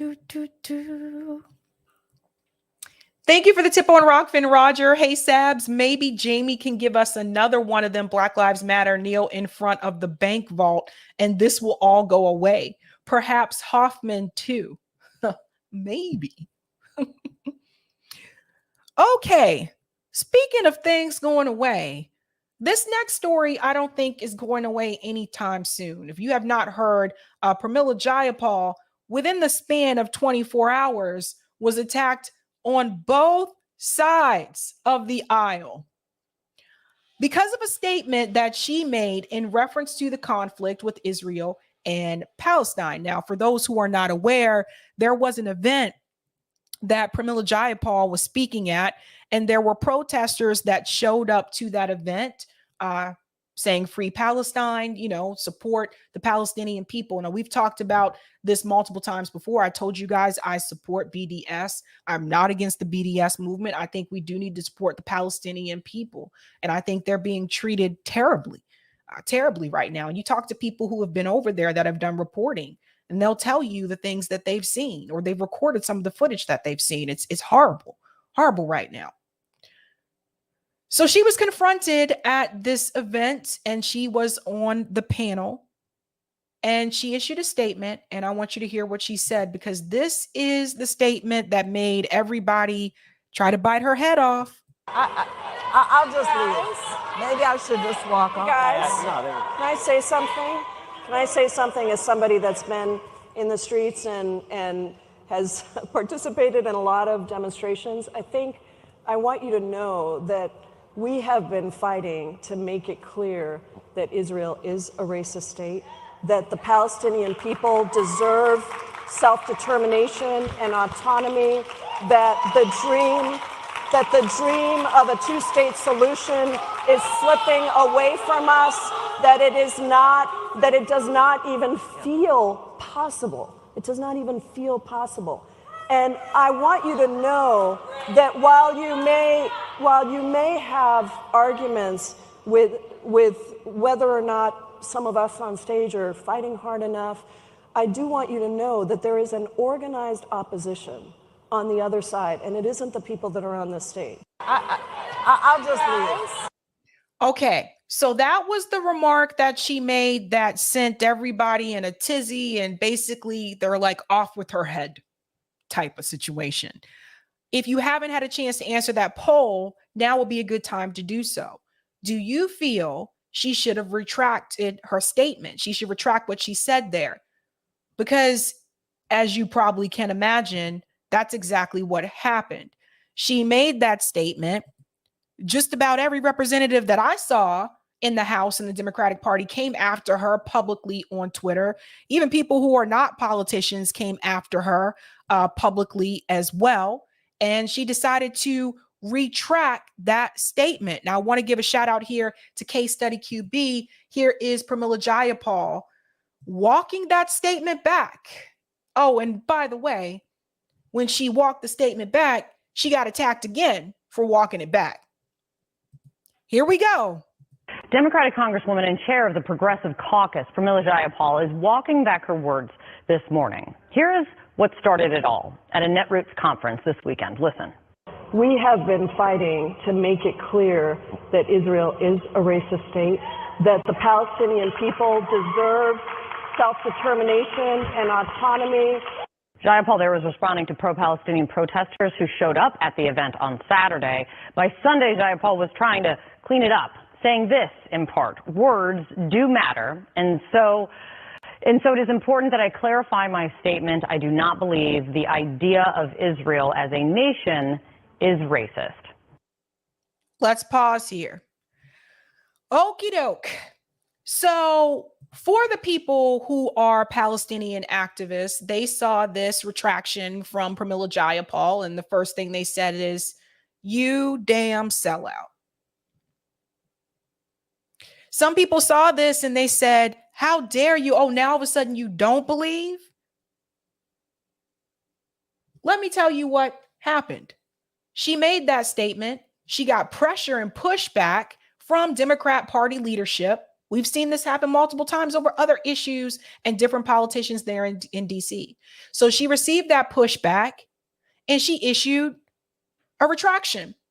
This isn't the first time she's done this. When she was the one that decided to write that letter, or they wrote that letter, the Progressive Caucus, in reference to some type of diplomacy with Russia and Ukraine, and then people freaked out, and so the letter was pulled back. She was the one who pulled it back. And we know that because Ro Khanna went on to interviews right after that and said, "I thought the letter was fine. I didn't pull it back. She should not have done that." Oh, Ro Khanna sell you out in a minute, boo.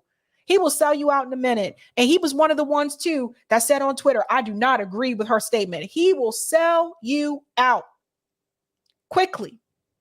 So now you say that you were fighting that fight. When she was on the stage, she said she was fighting that fight. She's one of the people that's in the streets. Now, I don't live in Seattle. If you live in Seattle, let me know. Have you seen her in the streets? I don't know.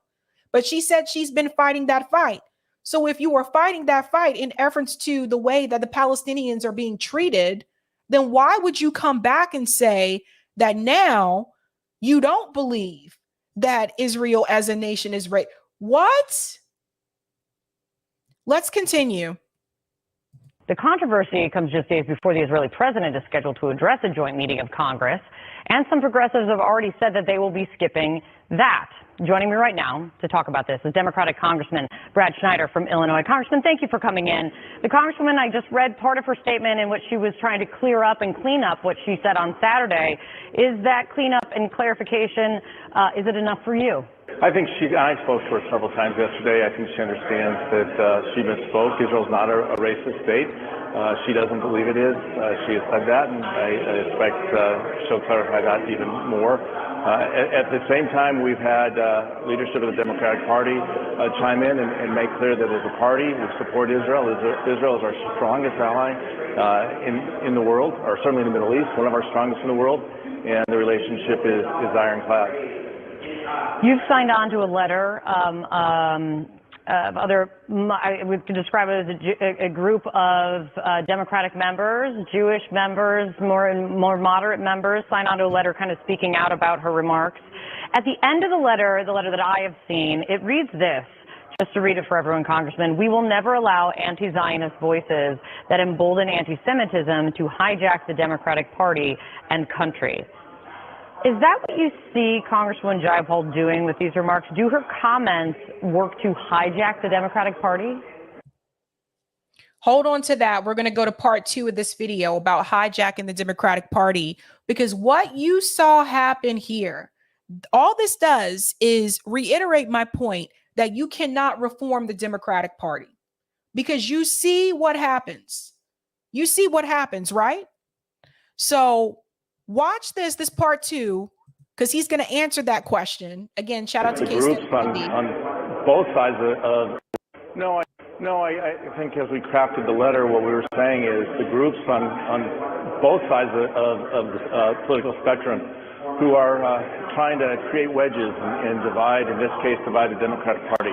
The folks you heard chanting, making it impossible for Jan Schakowsky to speak on Saturday, they have a clear intent to demonize Israel, to try to create a wedge and bring the Democratic Party to a position that just doesn't reflect the realities of the U.S.-Israel relationship, or where the Democratic Party is supporting that relationship. We have broad bipartisan support for Israel, not just in the Democratic Party, but across Congress.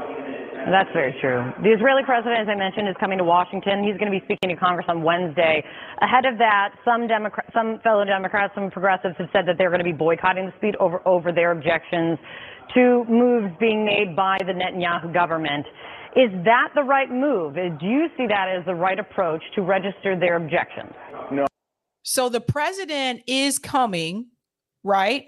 Israeli president is coming tomorrow, actually. And we'll get into this as well. Some of the squad members, not all, but some of the squad members have said that they are not going to attend that event in an effort to boycott, so to speak. Let's continue. I see it as exactly the wrong approach. Look, President Herzog has been outspoken in trying to address the issues Israel faces, including trying to find compromise across parties within Israel on the judicial reform. He has advocated for looking for pathways to reach out and create a platform to restart negotiations with the Palestinians, looking for a partner with the Palestinians. Simple fact is there is no partner on the Palestinian side to try to begin to have conversations. But what we're seeing around the region is the Abraham Accords are taking hold. Israel is developing close relations with countries around the region. And my hope is the Palestinians will find it within their leadership to join the talks and join the progress being made in the entire region. So, as you can imagine, I have some things to say. Because the way that this all played out within 24 hours, and I'm not kidding, the number of people who did not come to her defense, who went against her, these are her colleagues, these are her peers, these are her coworkers. Like, she works with them all the time. And the way that they just came out and said, no, she shouldn't say this, she shouldn't say that, on both sides, by the way. It just goes to show you again that you cannot go against the Democratic Party. You can't go against the status quo once you are one of them. Pramila Jayapal walked that statement back because she wants to keep her seat. That's what this is really about. And that's why I told you before, people get mad when I say it, but whatever. The idea of Justice Democrats, logically, it does not work because of this reason. Now, she had an interview with Seattle Times where she responded. Pramila Jayapal says blowback from calling Israel a racist state reveals double standard. So I want to get to the part. There's one piece I want to show here. Actually, I'm going to make this bigger because it's very tiny.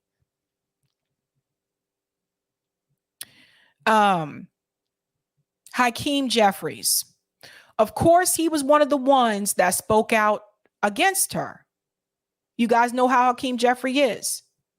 It says a bipartisan furor over Jayapal's comments erupted, with House Democratic leader Hakeem Jeffries and other top Democrats issuing a statement that did not directly name Jayapal, but begin with Israel is not a racist state.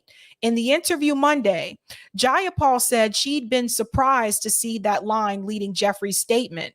In my conversations with him, that statement was not going to start with that line. They did not intend this to be a condemnation of me. A Jeffrey spokesperson, Christy Stevenson, in an interview said the statement was made in response to Jayapal's comments, yet was not designed to target any one particular member. Bullshit.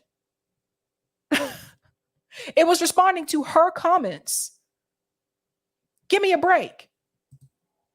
They're doing that because they don't want people to feel that there's any type of division between people in the party. It goes on to say 43 House Democrats, including 3 members of Washington's congressional delegation, put out another statement Monday repudiating Jayapal's comments as unacceptable while adding that they appreciated her retraction. So again, tell me how it wasn't personal, wasn't targeted towards her then. We'll go down here. These are all the people that said things. Like there was just so much that was thrown out. Jayapal's comments also drew a rebuke Monday from the Jewish Federation of Greater Seattle. See what I was saying about her wanting to maintain and keep that seat? Because she knows before you know it, it'll be time for her to run for re-election again. If she want to keep that seat, she's going to have to appease all these organizations and people that supported her prior. Let's go on here.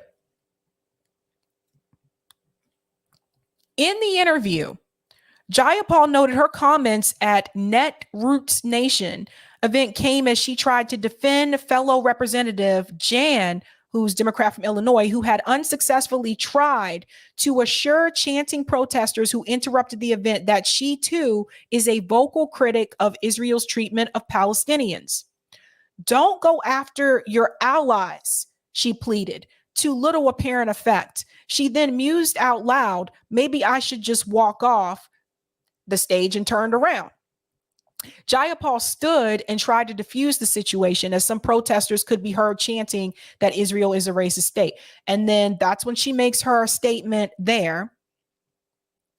In the interview, as she did in her written clarification, Jayapal doubled down on criticizing Netanyahu, saying, I do believe that the Netanyahu government has racists in the government and is furthering racist policy. She pointed to the expansion of Jewish settlements in the West Bank and cited President Joe Biden and others who have denounced Netanyahu's administration as historically extremist.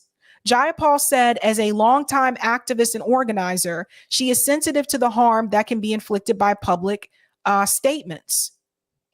So the Netanyahu issue, I mean, this isn't new. Like we all know about this. And I've said this before, it's really easy for Democrats in DC to criticize right-wing people in this country, but they have a very difficult time doing so when it comes to Israel, criticizing the right-wing extremists that Netanyahu has built. And then these are just some of the things that you just got to pay attention to. And I pay attention to those things. And there's one more part here that I wanted to bring up as well. I want to make sure I show the piece here where she came in and said this part right here. But Jayapal said she also feels for Muslims and Palestinians who feel like they're being treated as if they don't have a right to exist and are being treated like second-class citizens. She said the criticism, even after her clarification, seems actually directed towards stifling any legit criticisms of Netanyahu's government and its policies. Here's the part some people were like, what? Jayapal said the heated response to progressives who criticize Israel's amounts to a double standard compared with more muted reaction to Democrats who have voted for abortion bans and amendments barring spending on transgender health care. So now what she's saying is that she feels like when you speak out against the state of Israel, treatment towards the Palestinians, there seems to be much harsher criticism towards those politicians than the same Democrats who actually are anti-choice when it comes to a woman's right to choose, and those who are against the transgender health care. One more piece here I wanted to mention. Let me see. Oh, here we go. This piece right here. Jayapal on Monday said she also won't attend Herzog's speech. That's the president who's coming tomorrow, but denied she was engaging in a boycott. It's not a boycott. I look forward to listening to the speech, and I intend to do that as soon as I'm able. I just have a bunch of meetings that were present already. Sure. She just doesn't want to be criticized for saying she's going to have a boycott. Now, if you don't follow this account on Twitter, you should. It's @ZSquirrel. Made up a good point about what Human Rights Watch has been saying that backs up what Pramila Jayapal said. Now, Squirrel said, let me make this a little bit bigger. The Squirrel. Pramila Jayapal made the factual statement backed by Human Rights Watch, Amnesty, and Israel's own human rights org, Bestem, that Israel is a racist state. Within hours, she retracted it. Dems and GOP united to smear her, and Dem leadership vowed total support to Israel forever. The entire political and media class across the ideological spectrum united to smear Jayapal as anti-Semitic for making a purely factual statement backed by every mainstream human rights organization. This is considered normal and totally fine. No cancel culture here. They all love it. They all fell into line so quickly. Rokana put out a statement. No, I love Israel. It's not racist. I love it. Please don't hurt me, Israel lobby. I love you. These people are so spineless and pathetic. And it's true. Look, quickly, just like that. They were so quick. They were one after another, by the way. If you were on Twitter yesterday, it was just one after another. They all just follow the marching orders. Nobody really thinks for themselves. They don't even really speak for themselves half the time. This is the problem with the two-party system.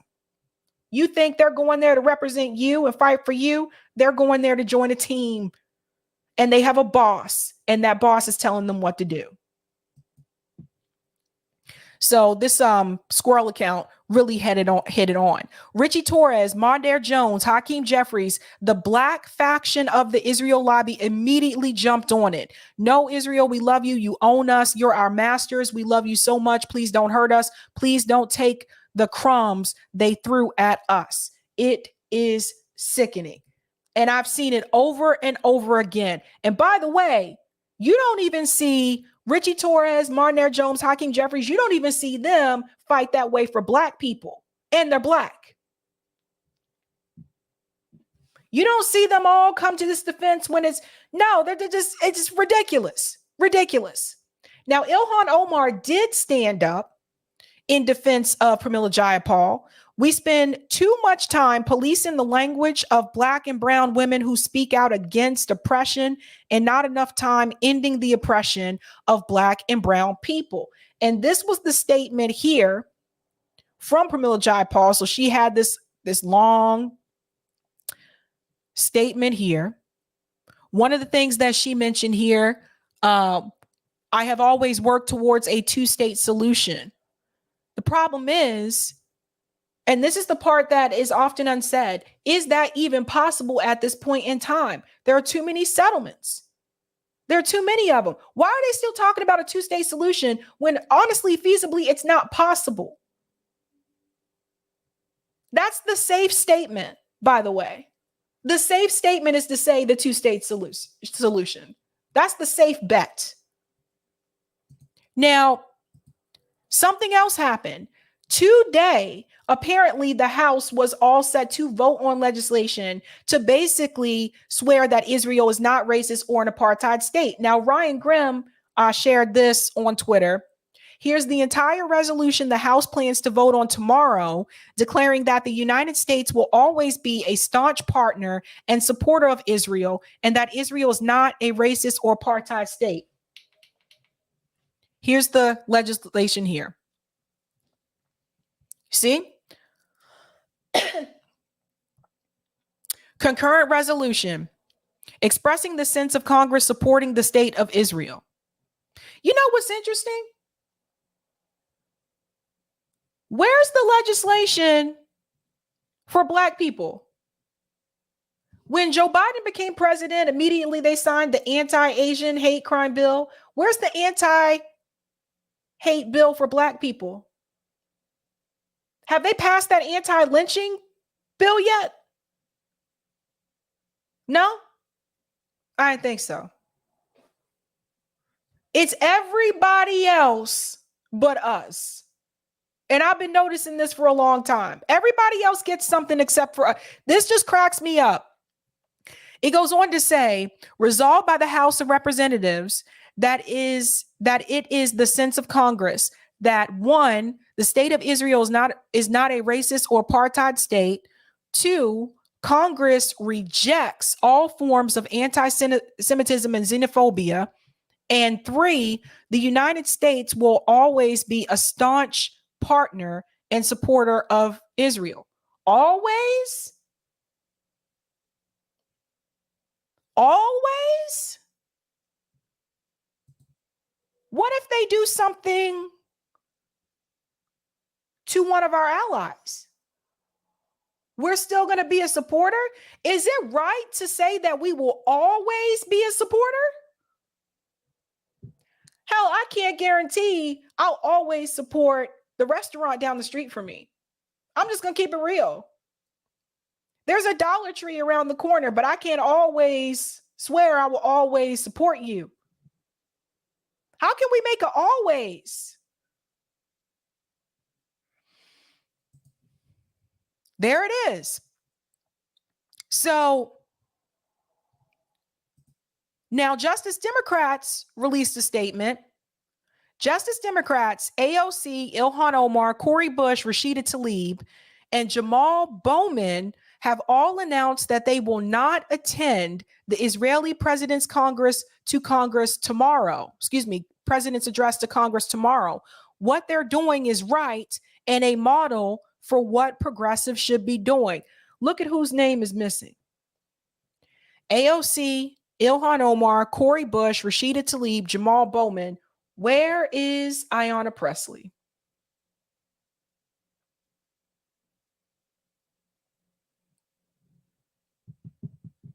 I told you it's always one. Didn't I tell you? It's always one.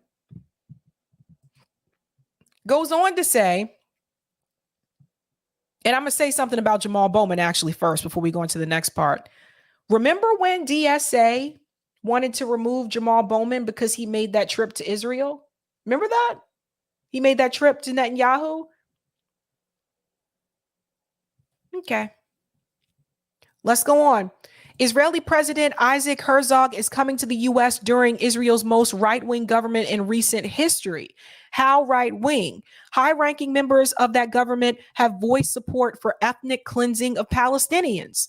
Attendance is complicity. So here's an example here. Smotrich says there's no Palestinian people, declares his family are the real Palestinians.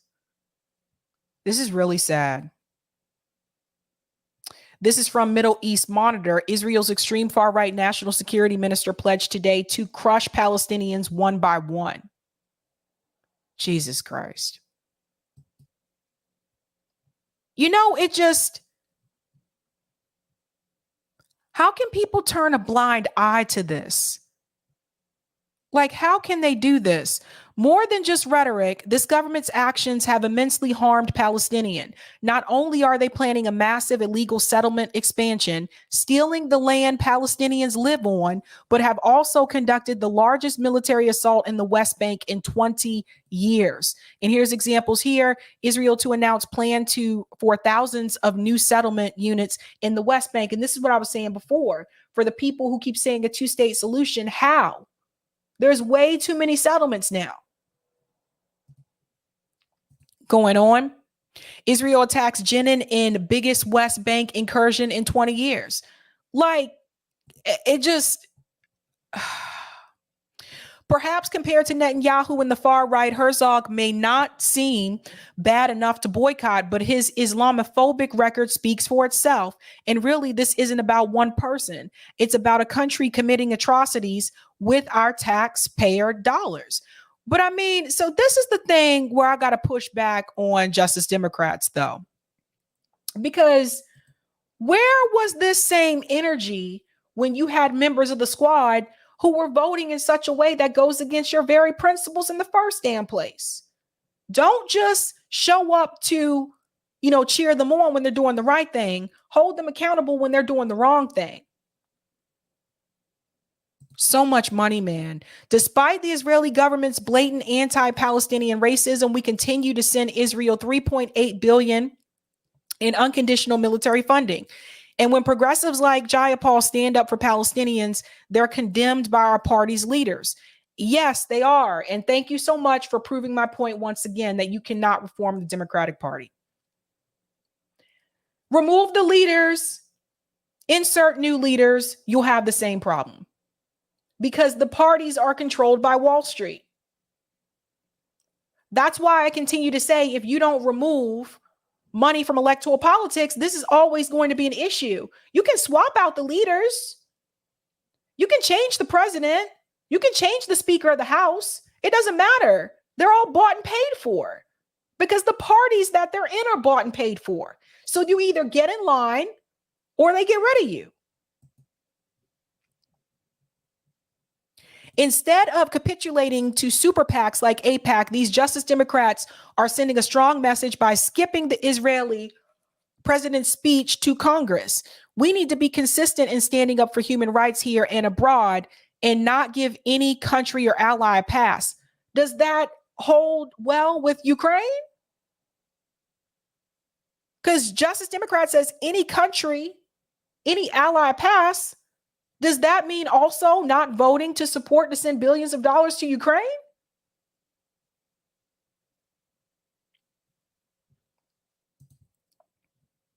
You have to be consistent. You have to be consistent. But I'm very, very curious as to why Ayanna Pressley's name is not on that list. So for all you folks here in Eastern Massachusetts, if she is your representative, maybe you should write to her and ask her why she's not on that list, why she's not joining the rest of them.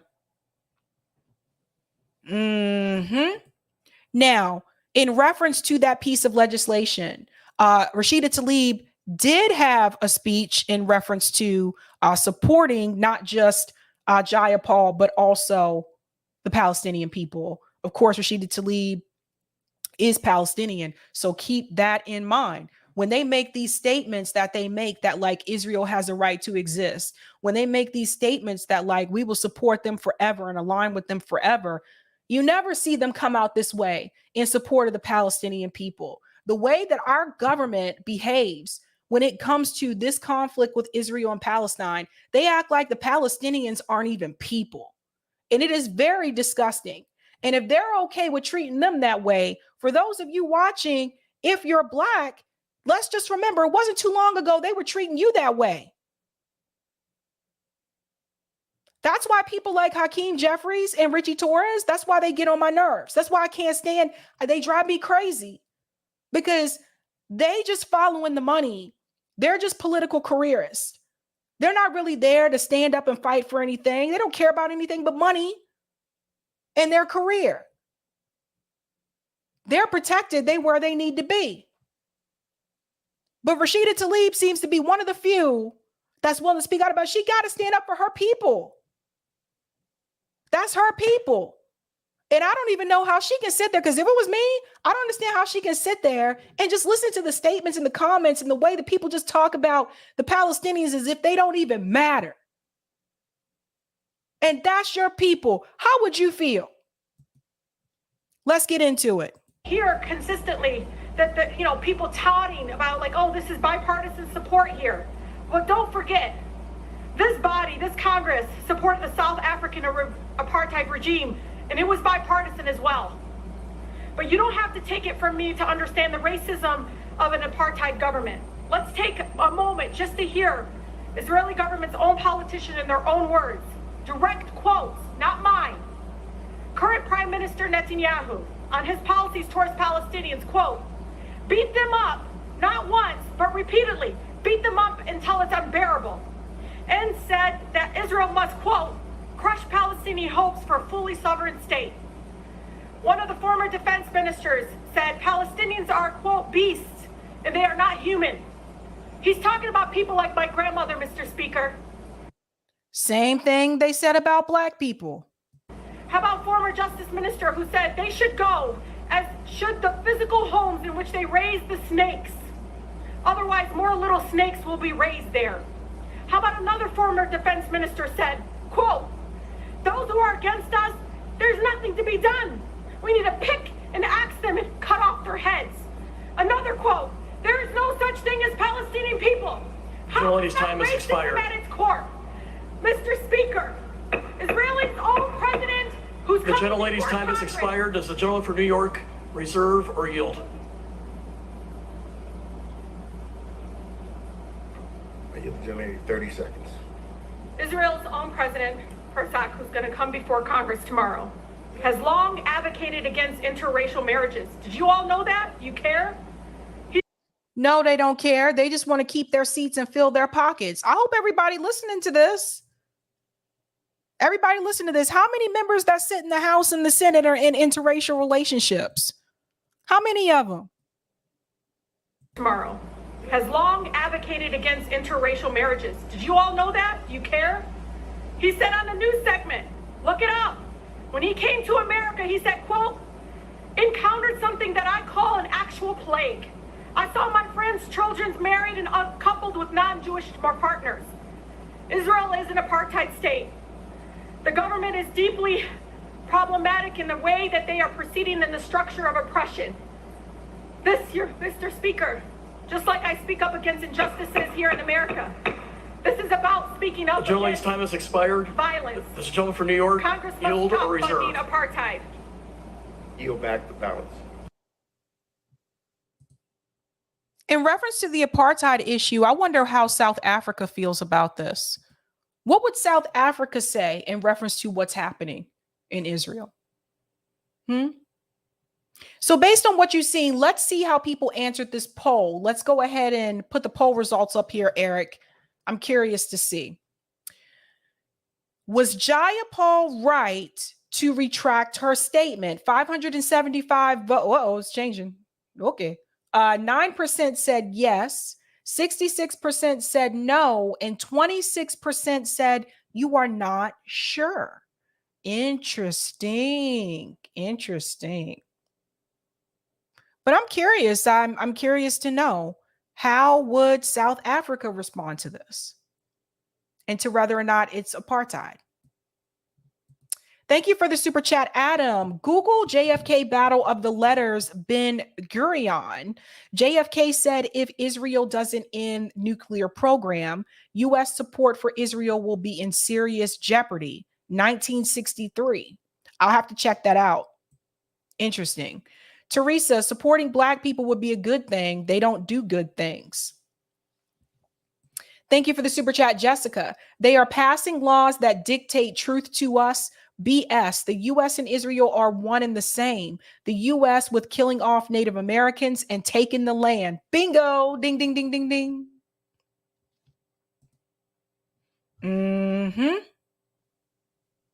Oceana said, I live in Seattle. Jayapal has a track record of net negative on making the right decisions. Devotion Orange says, I forgot that I would like some APAC money. Oh, I'll take the comment on Rockfin, Eric. Yay. Thank you for the tip on Rockfin. New talking point, y'all. Next time you all get flack for Perot, Nader, and others, all of them got 0 electoral college votes every time they ran. So stop telling us percentage of votes they got, because that don't count. That's a good point. Thanks so much for that, Roger. And thank you for this tip, Linda. I'm in Jayapal's district and follow her vote. She does not live up to her stated principles and has cast some very bad votes. When pressed at a town hall by someone in Seattle for Assange about freeing Julian, she agreed that he should be freed and gave the questioner the card of her assistant. His calls have not been returned, and Jayapal has never responded to my emails or phone calls about this. Well, there you go, guys. That answers that question. Thank you for the tip, Roger. How can Dems before supporting Israel and Ukrainian and Nazis at the same time? Maybe that's what we should all ask them while holding up that 2018 letter. The UN should come in, round up all those settlements and move them out. Just don't send their racist ass here. The U.S. is already racist enough. Put them in the last unsettled continent, Antarctica. They can have it all to themselves. Don't be surprised if BRICS does it. Oh, that's interesting. And thank you for this as well. I want to remind you about the time I told you when my cousin told me he knew Hakeem Jeffries through his uncle, Professor Leonard Jeffries, who was a Black Studies professor back during the Afrocentric days of the late 80s and early 90s. He got in trouble and did not take it back for speaking in Albany, SUNY about how Jews were involved in the slave trade. He never walked it back. Matter of historical record. That is interesting.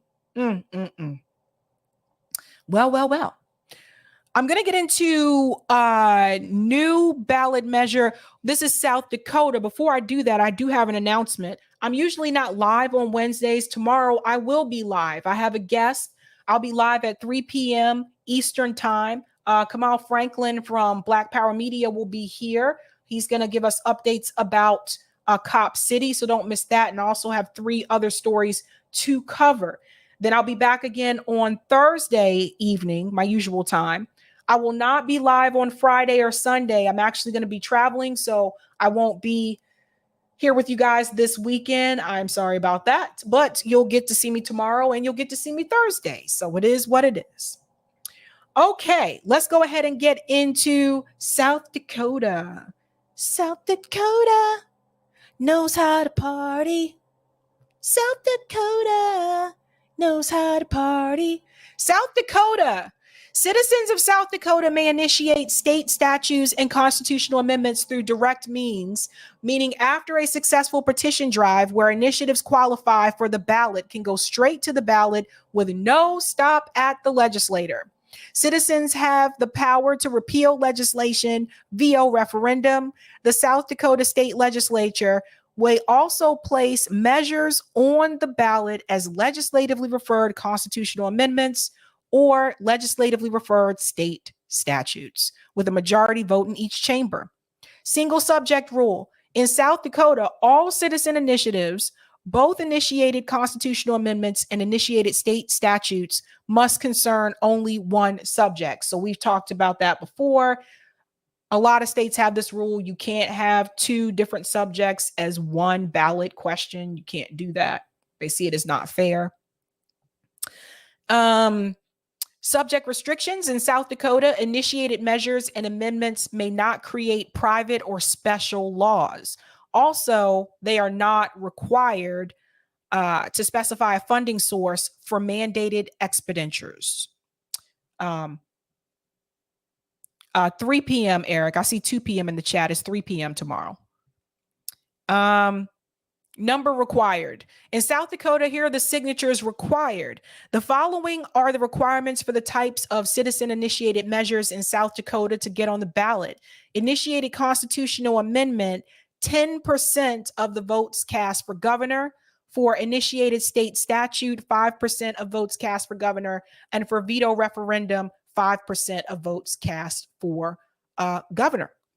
Let's get to the first one. Theirs were actually pretty interesting. The first measure, South Dakota Constitutional Amendment C, 60% vote requirement for ballot measures increasing taxes or appropriating 10 million measure. A yes vote supported requiring 3/5, which is 60%, supermajority vote for the approval of ballot measures placed on the ballot through citizen initiative or referred to the ballot by the state legislature that increases taxes or fees or that will require the state to appropriate 10 million or more in the first 5 fiscal years.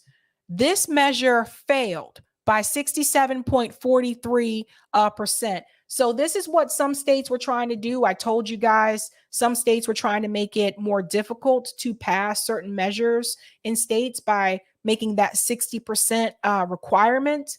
So that failed. South Dakotans are smart.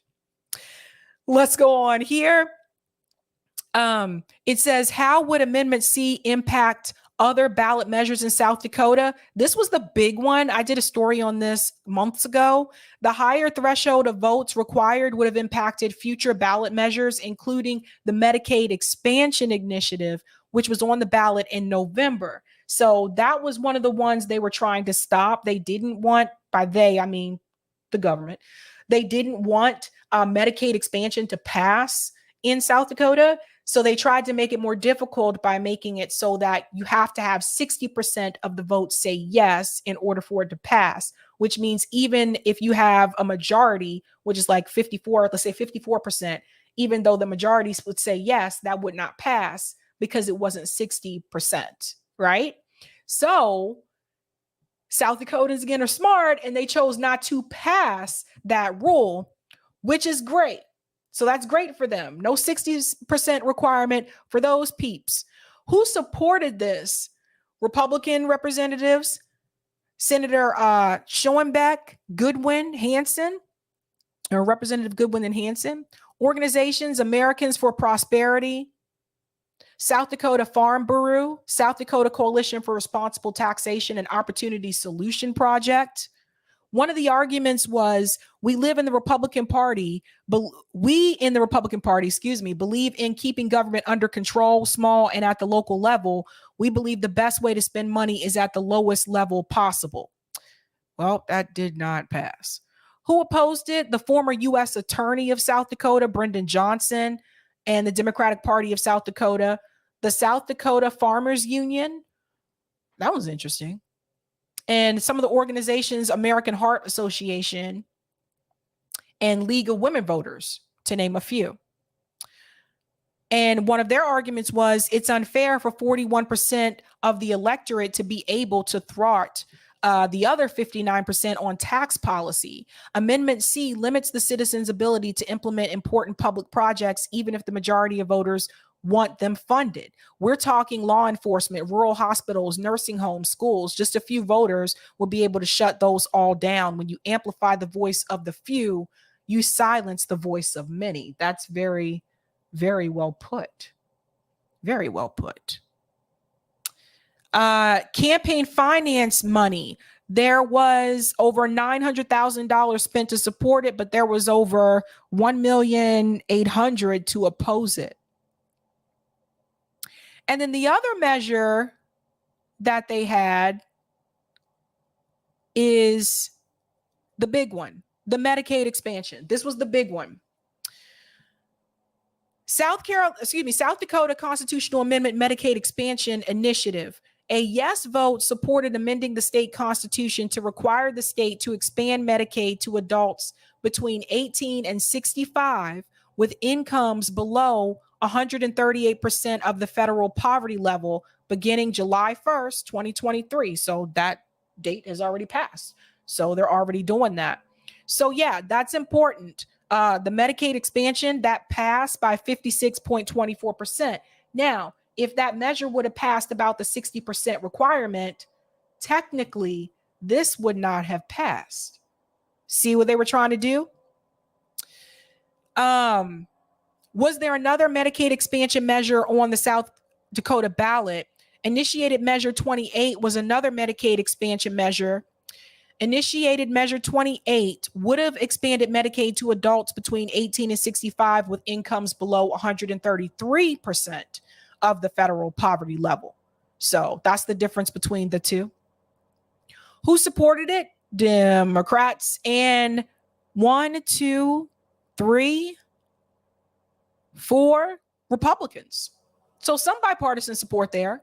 American Indian Tribes Union, South Dakota Education Association, organizations, AARP of South Dakota, American Heart Association, to name a few, right? So a lot of the medical organizations.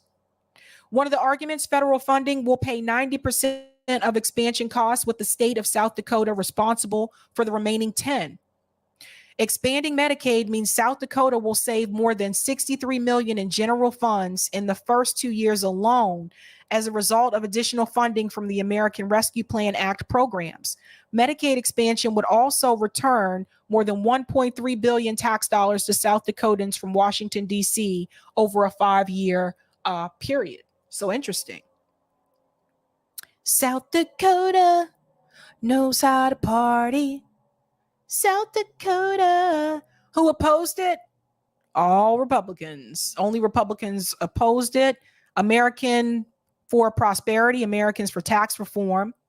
And one of the arguments, we are being sold something like it's good for the economy. We are being sold this idea. It is good for the economy, good for creating jobs and so much more. Maybe it will create jobs for certain organizations, but it is not going to be good for our economy when the state is going to have to pay as much as it will for Medicaid expansion. But they already told you it actually saves the state money. So that argument is void. Next.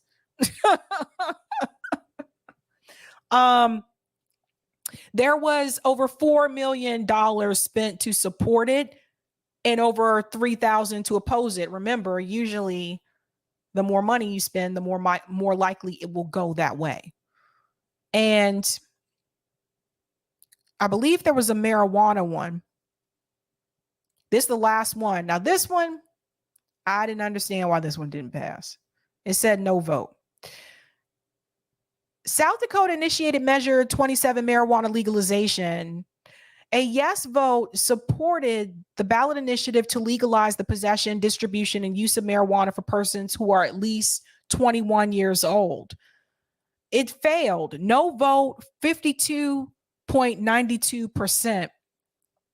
Now, I don't need to go over, the regulations. You guys pretty much know how this works now by the states that have passed this, etc. They talk about the penalties. But this part is important. This measure also did not affect an employer's ability to restrict marijuana use by employees, limit an owner of private property to regulate or prohibit marijuana use on their property, limit the state or local government in prohibiting or regulating marijuana use on property owned by the state or the local government. So that part is important. This actually had bipartisan support, Democrats and Republicans. And there were two candidates, one Libertarian Party actually, and Democrat. Arguments: I would describe Measure 27 as cannabis legalization for the individual. It does not include licensing, regulations, taxation. It's really about personal freedom and ensuring that small amounts of cannabis do not make you a criminal. Isn't it interesting to you guys that still in this day and age, like people still make all this fuss about a plant? Well. It's interesting to me. And who opposed it? Republicans. There were some Republicans who opposed it, no Democrats that opposed it. One of the arguments was that expands the opportunity for black market, because if you saturate the economy with marijuana, it needs to go somewhere, because there are people aren't going to throw it away. They're going to start selling that to anybody that they can, to include our children and community, as if people don't already sell it now. Like some of the line of reasoning, like some of the arguments are just whack. Like, give me a break. Just wiggity whack. How much money was spent to support it? Over 180,000. How much was spent to oppose it? Over 500,000. And again, it usually goes towards the position where the most money was spent. And as you can see, it did not pass. Very interesting. South Dakota. One more note here from Roger, I almost forgot. This passed by almost 53%, which means with a little more engagement with voters on the ground, they can probably get this passed. However, this is something they should ratify as an amendment, since ratification for amendments only require 50% plus. Somehow I get the feeling South Dakota government would repeal or weaken it, especially since South Dakota doesn't limit how soon an initiative can be reattempted. Well said. Well said. I'll take the comment on Rockfin, Eric.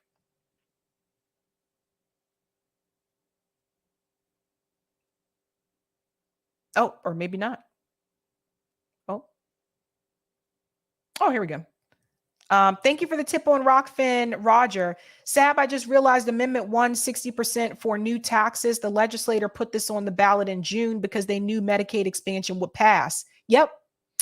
So they needed a way to make sure not to fund it, making the measure inert. See how they try to sneak stuff past you, Sabby? They didn't even put it on the primary ballot, which was in April. Slick, real slick. Yep. Well. All right, guys, it's past my time. I'll be back tomorrow, 3 p.m. Eastern time with Kamal Franklin. Don't miss that. And I'll have 3 news stories. I'll send a reminder to you in my newsletter. Actually, that should be sent. I think I'm sending that tonight. Yeah, you should get a reminder from my newsletter that reminds you I'm going live tomorrow at 3 p.m. And then you'll get probably another one reminder tomorrow morning. So don't miss that. It'll be different. I'll be live in the afternoon, but it is what it is, folks. And that's all, folks. All right, guys. You know how we do this. Have a good night. Keep up the fight.